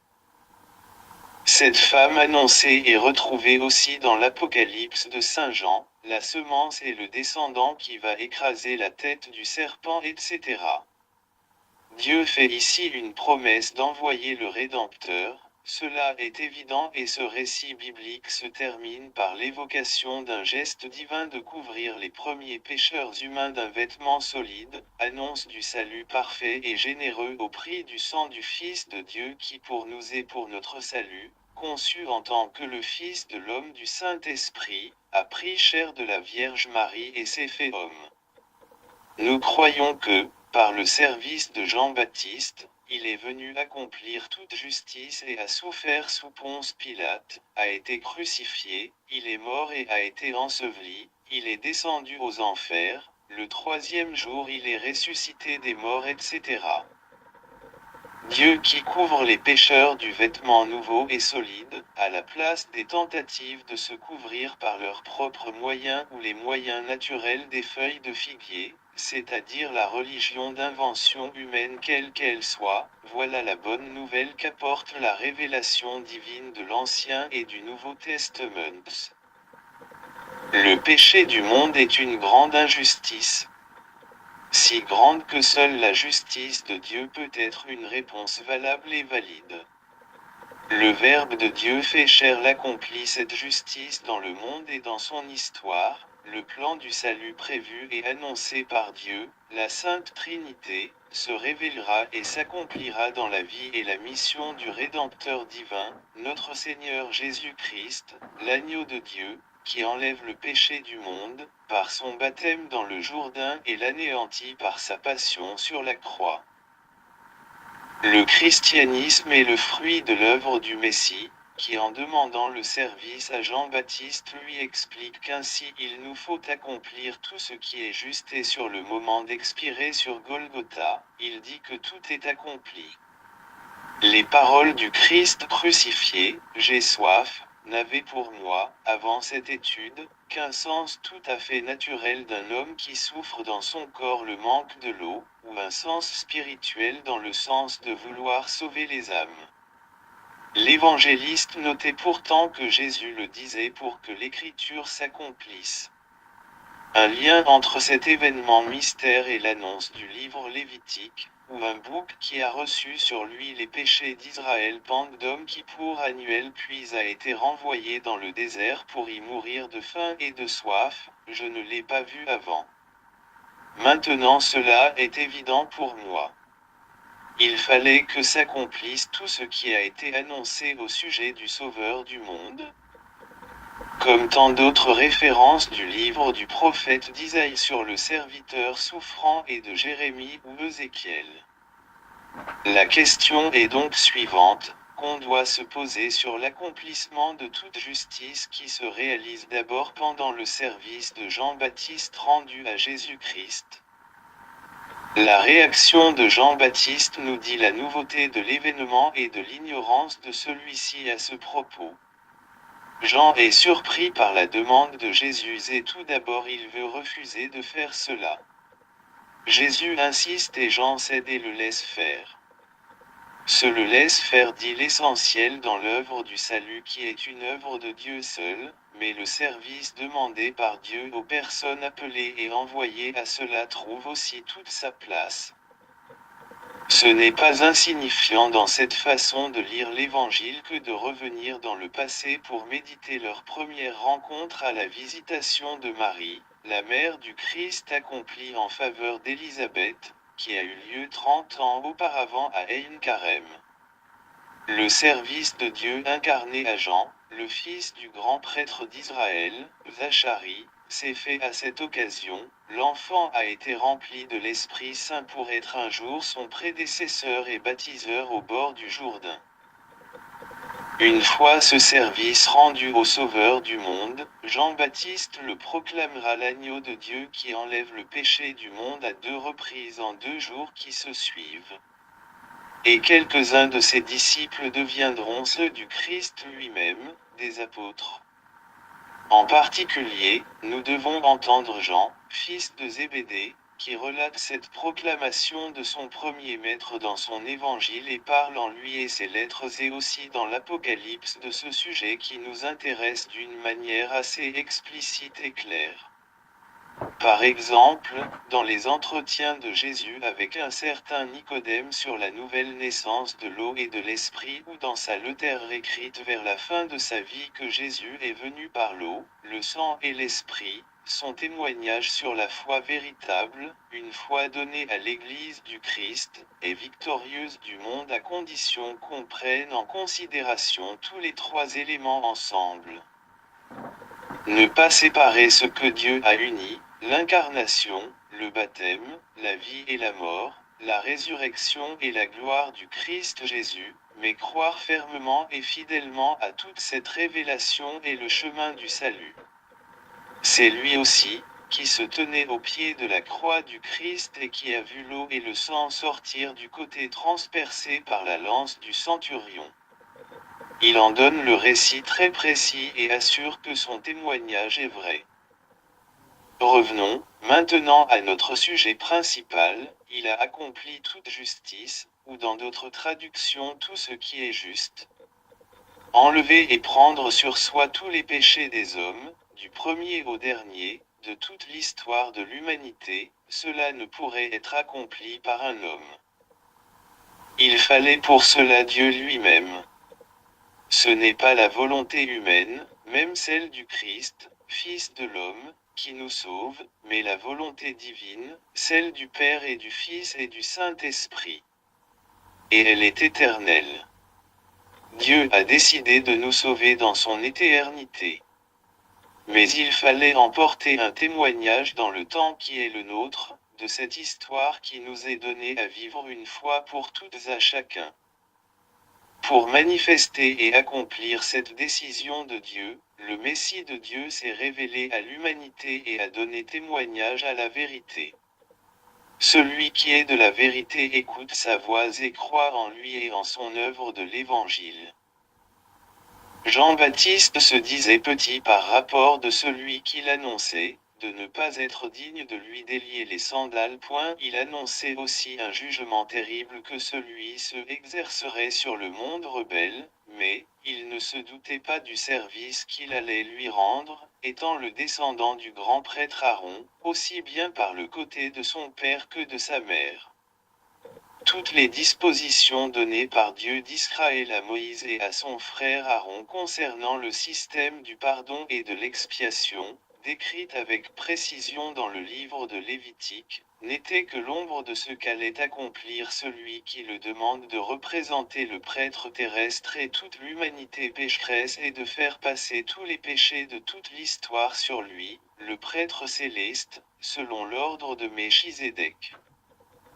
La lettre aux Hébreux écrite par l'Esprit Saint et quelqu'un qui l'a choisi pour le faire côté humain, en donne l'explication très large et claire, à méditer sans cesse pour saisir tout ce que nous voulons nous dire ici dans cette recherche et cette méditation. Pour que la passion de Jésus-Christ soit juste et sainte, il fallait qu'il soit d'abord celui qui a été baptisé par Jean. Sinon, sa mort serait une terrible injustice. Si nous la prenons comme cela, il est probable que nous n'ayons pas la vraie foi. La foi chrétienne commence au Jourdain. Le Syrien Naaman avait reçu l'ordre d'Élisée de s'y plonger 7 fois pour être purifié de sa lèpre. Il ne voulait pas le faire d'abord, mais sur l'incitation de son serviteur, il l'a accompli et sa peau est devenue comme celle d'un petit enfant. Avant cela, sous la conduite de Josué, le peuple hébreu venant de l'esclavage d'Égypte avait été accompagné par une arche d'alliance portée par les prêtres. La traversée du Jourdain était un miracle. C'est un miracle unique que le baptême de Jésus qui enlève les péchés des hommes. Si on y croit, on est libéré et sauvé, sinon, on reste avec ses fautes et cette nouvelle faute de ne pas avoir cru à la bonne nouvelle. Jésus a repris de Jean-Baptiste l'appel à la conversion, mais il y a ajouté cette invitation à croire en l'évangile de son baptême d'abord et de sa passion après, par le service de ses apôtres et de son Église tout au long des siècles. Quand un paralytique est accueilli par Jésus à Capharnaüm, il entend les paroles « Mon fils, tes péchés sont pardonnés ». Dans son explication donnée aux pharisiens et docteurs de la loi, Jésus annonce tout simplement une nouvelle ère pour l'humanité, parce que la justice a été opérationnelle dans son intronisation comme Messie au Jourdain, avec la manifestation de l'Esprit Saint en espèce de colombe et du Père dans sa voix venue du ciel. Celui-ci est mon Fils bien-aimé en qui j'ai mis toute ma faveur. L'appropriation du Fils, comme personne divine, se révèle comme accomplissant toute la justice, en tant que Dieu, pour pouvoir porter la bonne nouvelle de la nouvelle création.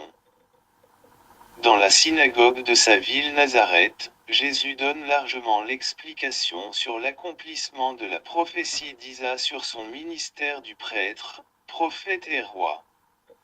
Dès est apparu un signe de sa future passion, ce n'était pas encore l'heure où tout sera accompli selon les Écritures qui le concernent, mais cela est devenu depuis son baptême sa préoccupation première d'accomplir jusqu'au bout l'œuvre que le Père lui avait confiée.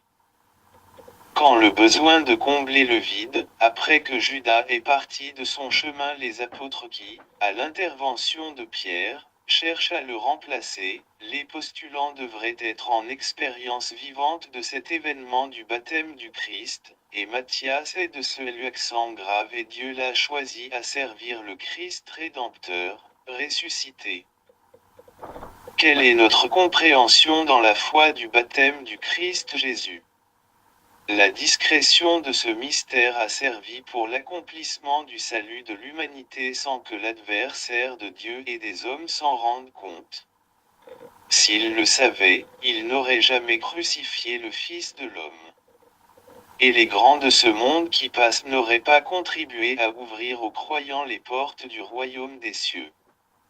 Mais, une fois le mystère opéré, faut-il encore cacher cet instant de l'histoire où le ciel s'est ouvert pour accueillir les habitants du ciel, en compagnie des anges, pour rendre grâce éternellement à Dieu qui seul est bon. Depuis cet événement historique et qui dépasse toute l'histoire terrestre parce que Jésus est Dieu véritable et l'homme parfait, la question des péchés a cédé place à la question de la foi en la bonne nouvelle. La justice a été accomplie entre le baptême et la croix pour que la miséricorde puisse être agissante dans tout le temps et partout où vivent les hommes dans leur pèlerinage terrestre. Les péchés ne devraient plus être un problème, puisque Dieu a fait grâce à tous ceux qui croient en Jésus-Christ et son évangile. Le seul problème c'est l'annonce du Christ et de son évangile à tous et à chacun qui vivent dans ce monde. Mais, suffit-il de parler de sa croix et de taire son baptême? Sa mort alors paraîtra tellement atroce et terriblement injuste. Au lieu de prêcher la justice de Dieu, on pourrait prêcher l'injustice humaine en face de cette passion sainte et miséricordieuse. Le côté naturel de ces souffrances du Messie pourrait tellement s'imposer, que comme les disciples d'Emmaüs nous pourrions nous voir reprocher d'être lents à croire tout ce que Moïse et les prophètes et les psaumes ont annoncé au sujet du salut. Jésus en s'incarnant a pris en charge la nature humaine pour la conduire à la réparation et la transfiguration à travers sa vie terrestre. L'accordement de sa volonté humaine avec la volonté divine qui opère dans la nature divine unique et commune du Père, du Fils et du Saint-Esprit, n'est pas sans peines et souffrances que demande la justice divine. Mais, puisque Jésus accomplit cette justice et accueille ses peines et ses souffrances, nous pouvons être justifiés et sauvés par la foi en lui. Et par lui, avec lui et en lui nous pouvons désormais rendre grâce à Dieu et recevoir la gloire de Dieu, comme ses enfants adoptés. Il est donc important de découvrir et de se réjouir de ce moment, où notre situation de pécheur a été renversée en enfant de Dieu. Par notre baptême nous sommes plongés dans le baptême de Jésus, signe de sa mort et de sa résurrection. Le signe ici est à comprendre comme on a à comprendre tout ce qui concerne les sacraments. La foi conduit aux sacraments, elle en est le dispositif nécessaire. Sans la foi, on ne peut pas plaire à Dieu. La foi, nous l'avons déjà rappelé, nous fait des vainqueurs du monde. Comme la véritable foi nous relie avec Jésus qui est venu par l'eau, par le sang et par l'esprit, si nous voulons être libres de nos péchés par la foi, allons vivre la rencontre avec lui au bord du Jourdain, au moment qu'il a choisi pour recevoir nos péchés. Après seulement, allons sur le lieu de sa mort sur la croix, et que dans le sacrement de l'Église l'Esprit vienne nous réjouir de la paix que Dieu donne, depuis la résurrection du Messie et Seigneur Jésus. Autrement, comment nous allons comprendre tout l'enseignement de l'Évangile, les paroles et les gestes du Christ? S'il fallait attendre sa mort pour être sauvé, sa mission ne serait pas le dos de la foi mais seulement de l'espérance. Sa vie ferait partie de l'Ancien et pas du Nouveau Testament. C'est jusqu'où Jean-Baptiste enseigne Jésus que les prophètes et la loi se sont exercés. Après lui, le pardon est proclamé et offert et on peut s'emparer du royaume de Dieu. Chacun qui croit le reçoit chez lui et entre en possession de ses trésors inouïs. Le royaume de Dieu est au milieu de vous, il est proche, et il est enfin en vous. N'attendez pas à le voir visiblement, nous enseigne Jésus. Pour conclure ce deuxième chapitre, revenons à la dernière question sur Jean-Baptiste du chapitre 1er.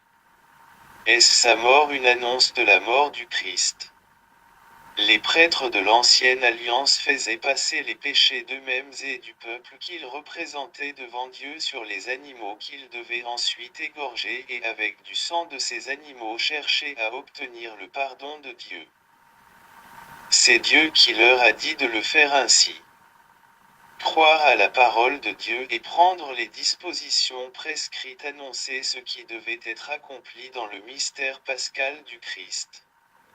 Jean-Baptiste n'avait pas affaire avec les animaux devant Dieu mais avec Dieu lui-même. Son service était tellement grand et unique que de donner sa vie après pour le nom du Christ était de devenir grand dans le royaume des cieux. Il n'est pas plus grand que Jean-Baptiste parmi les hommes nés d'une femme. En donnant sa vie pour celui qu'il a baptisé, Jean-Baptiste prend part à la passion du Christ avec la mère du Christ, Saint Jean et tant d'autres du temps d'avant et d'après du Christ, en commençant par Abel, le juste. Comme nous avons parlé déjà de lui, tué par son frère Sène. Les martyrs de la foi de toute l'histoire sont élus accent grave pour témoigner de Dieu qui fait justice et qui fait miséricorde. Justice divine et miséricorde divine sont comme révélation de l'amour et nous rapprochent de Dieu. 3. Chapitre. Pourquoi fallait-il donner au monde et à l'Église ce message de la miséricorde au début du XXe siècle par le service de la Sainte Faustine? Dans ce dernier chapitre de notre étude, nous espérons d'apporter une réponse qui nous paraîtra possible. Il fallait plusieurs dizaines d'années, évidemment, et il fallait encore des circonstances particulières pour que cela aboutisse à l'institution du dimanche de la divine miséricorde et à l'acceptation par l'Église de l'image et des prières liées à l'apostolat initié par la vie et le message de cette sainte. Les rayons bleu pâle et les rayons rouges sont la particularité de cette icône voulue et demandée par Jésus à la sœur Faustine dans ses entretiens mystiques et spirituels de sa vie religieuse dans la congrégation de Notre-Dame de Miséricorde. Son petit journal qu'elle a laissé par ordre de son confesseur à la postérité nous permet de savoir beaucoup de choses sur ce culte ancien et nouveau, inspiré par l'Ancien et le Nouveau Testament. Nous nous limitons ici au seul sujet des rayons sur cette image et sur l'inscription « Jésus, j'ai confiance en toi ». À la question posée à Jésus par la sœur Faustine, demande du confesseur, que signifient ces rayons? La réponse donnée par Jésus est « l'eau qui justifie et le sang qui donne la vie ». Pour le sang nous comprenons facilement qu'il s'agit de sa mort sur la croix. Mais que l'eau signifie son baptême, sommes-nous aussi pressés à le reconnaître? Voilà la raison de cette étude approfondie à ce sujet.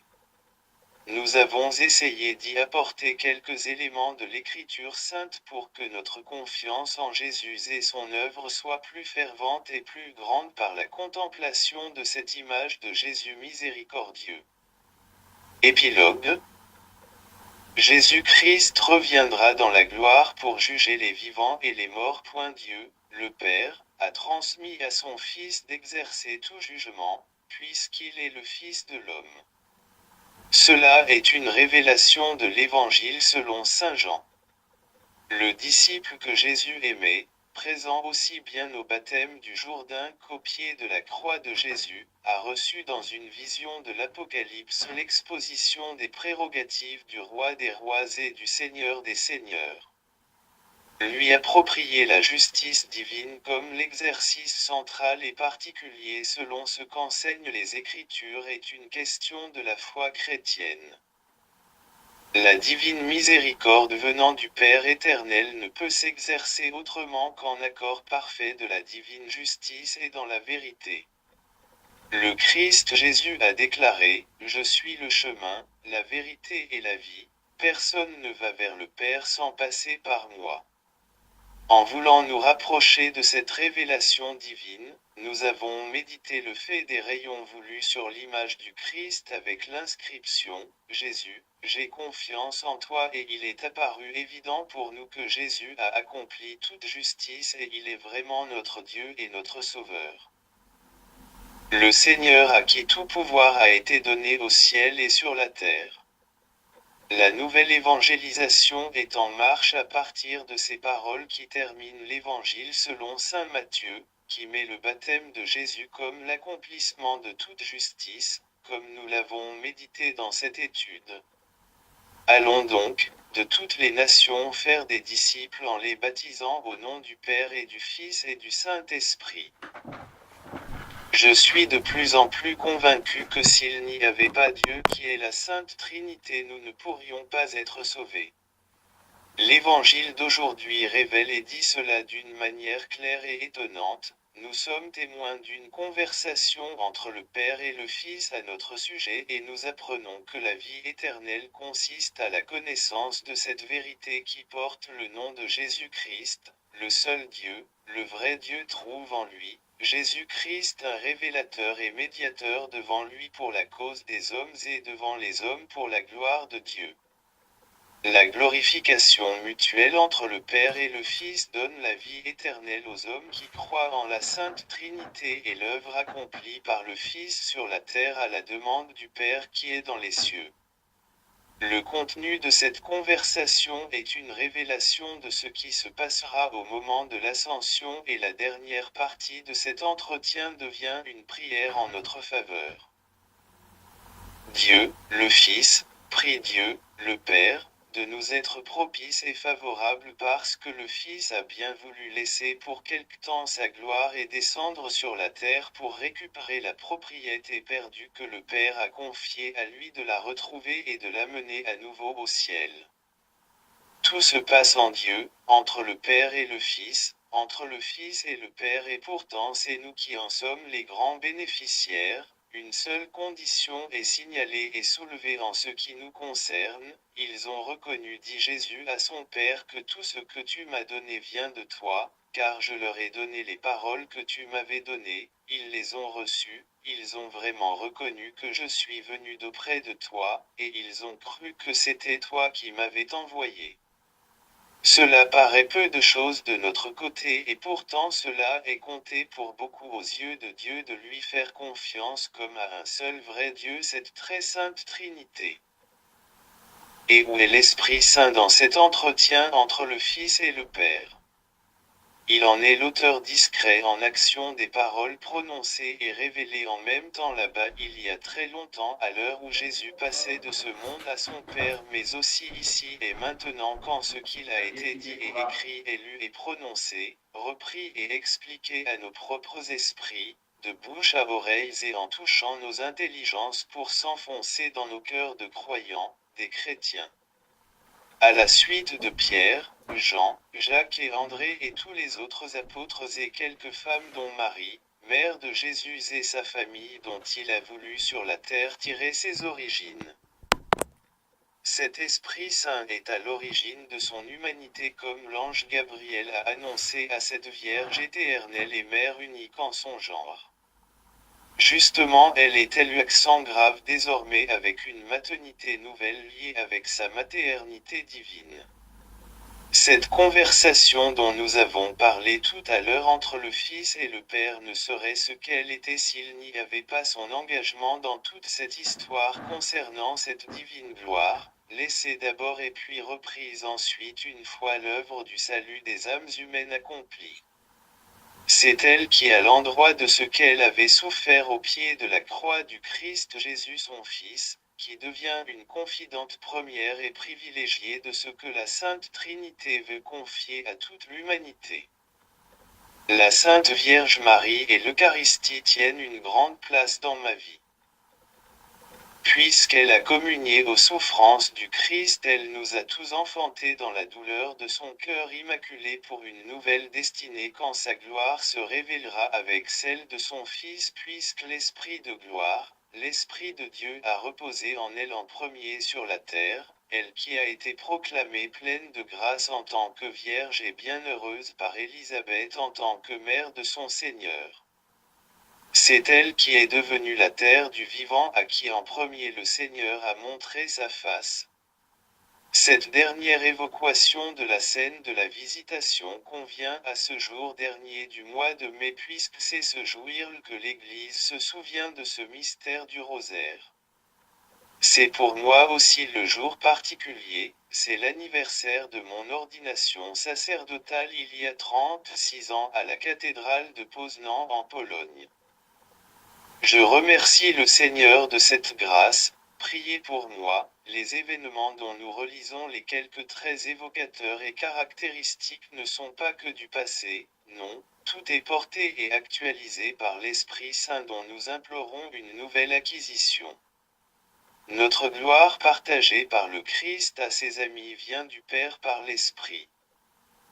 Grâce à ce nom de chrétien, notre noblesse est affirmée et confirmée en toute situation quelle qu'elle soit et en particulier dans une situation d'être mal considéré par ce monde qui veut se libérer du nom du Christ et même voudrait le rejeter loin de lui comme inapproprié à ses goûts et plaisirs insensés.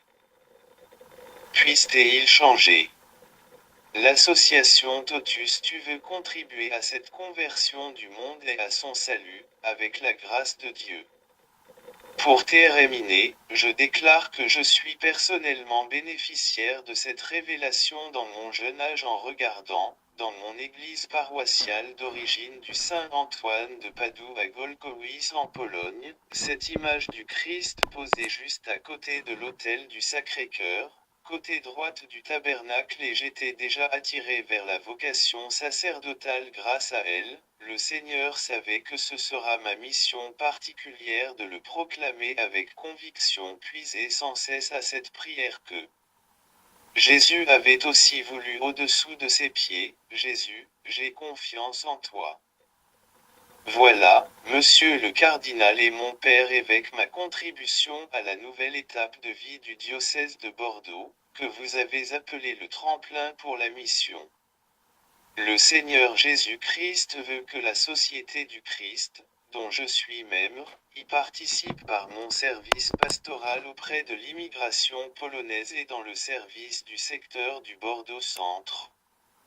Par la bonté du Seigneur, après avoir prié pour que bon Dieu me donne quelques preuves qu'il me veut toujours à Bordeaux, j'en ai reçu deux, une à contrario que vous savez, et c'est pourquoi j'avais demandé de vous rencontrer. La deuxième c'est que vous avez, par l'inspiration de l'Esprit Saint, ou des circonstances providentielles choisies pour cette rencontre le jour de la fête de Saint Thomas apôtre, le 3 juillet 2014.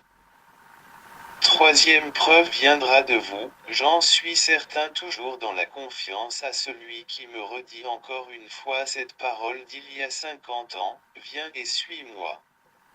Et en cet anniversaire je lui fais cette réponse qu'il m'a apprise par l'instrument simple de son image icône de la miséricorde, Jésus, j'ai confiance en toi.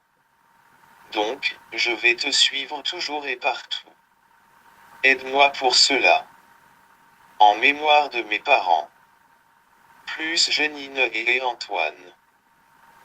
Eminence, j'ai souffert pendant ces 3 mois derniers, le Seigneur en est témoin et peut-être quelques personnes de mon entourage. Mais, je vois aujourd'hui que cette souffrance était admise par la Providence pour que j'ose vous parler de ce que le Seigneur veut de moi. Je dois être ici cette étincelle de sa divine miséricorde. Dans cette période de souffrance j'ai été purifié et en même temps j'expérimentais la grande force de la parole de Dieu dans la liturgie. La Lectio Divina, je la trouvais spécialement écrite pour moi. Et je constatais concrètement que le Seigneur, lui, me soutenait et mon supérieur aussi. Beaucoup de personnes, à qui je l'avais demandé, priaient pour moi. Que le Seigneur les récompense tous. Merci, surtout à la grâce de Dieu, obtenue pour moi par la Sainte Vierge Marie, Mère de Dieu et notre Mère. L'intercession du Saint Jean-Paul II et de Sainte Faustine ne manquait pas. Maintenant, je viens de vous dire que je me réjouis d'avoir souffert toute cette épreuve pour le nom de Jésus et pour son évangile. Je suis en paix et en confiance pour la suite. Puisque depuis 50 ans, je contemplais cette image du Christ et cette image de la Sainte Trinité et que je cherchais à savoir la signification de tout cela dans la lumière de la foi, une fois les choses claires pour moi, j'ai pu me dire, maintenant, je sais. Je vais aller voir mon cardinal, le Seigneur s'est révélé à moi depuis mon jeune âge que je sois porteur de son message et de cette image. Le diable ne voulait me laisser se présenter devant vous avec cette vieille et toujours nouvelle révélation et cette proposition, il a réagi fort, jusqu'à l'affichage public de mon départ, mais, grâce à Dieu, j'ai assez vite reconnu sa marque de fabrique, clandestinité et pression sur ma liberté de conscience. Il voulait que j'arrête de répéter cette prière, Jésus, j'ai confiance en toi. Mais moi, je suis décidé à le faire toujours et partout où mon provincial me dira. Il me dit de rester à Bordeaux. Donc, j'obéirai à lui selon les règles de vie de ma congrégation. Je suis persuadé que vous lui donnerez raison. Le 6 mars 2015, son éminence cardinal Jean-Pierre Ricard m'a accordé une nouvelle audience et m'a rassuré sur la continuation de la mission polonaise à Bordeaux. Nous n'avons pas échangé sur autre sujet concernant cette lettre mémoire. Je suis confiant dans l'avenir de cette grâce que Dieu m'avait donnée et j'espère un jour que son éminence me contactera à ce sujet pour m'engager à répandre cette miséricorde divine. Cela n'est pas arrivé et j'ai été muté à Bruay-la-Bussière par mon supérieur provincial, Père Jean Siaglot, et là je continue réaliser la nouvelle évangélisation dans cette mission polonaise et autrement par Internet à partir de ce site Dominu Vobiscum.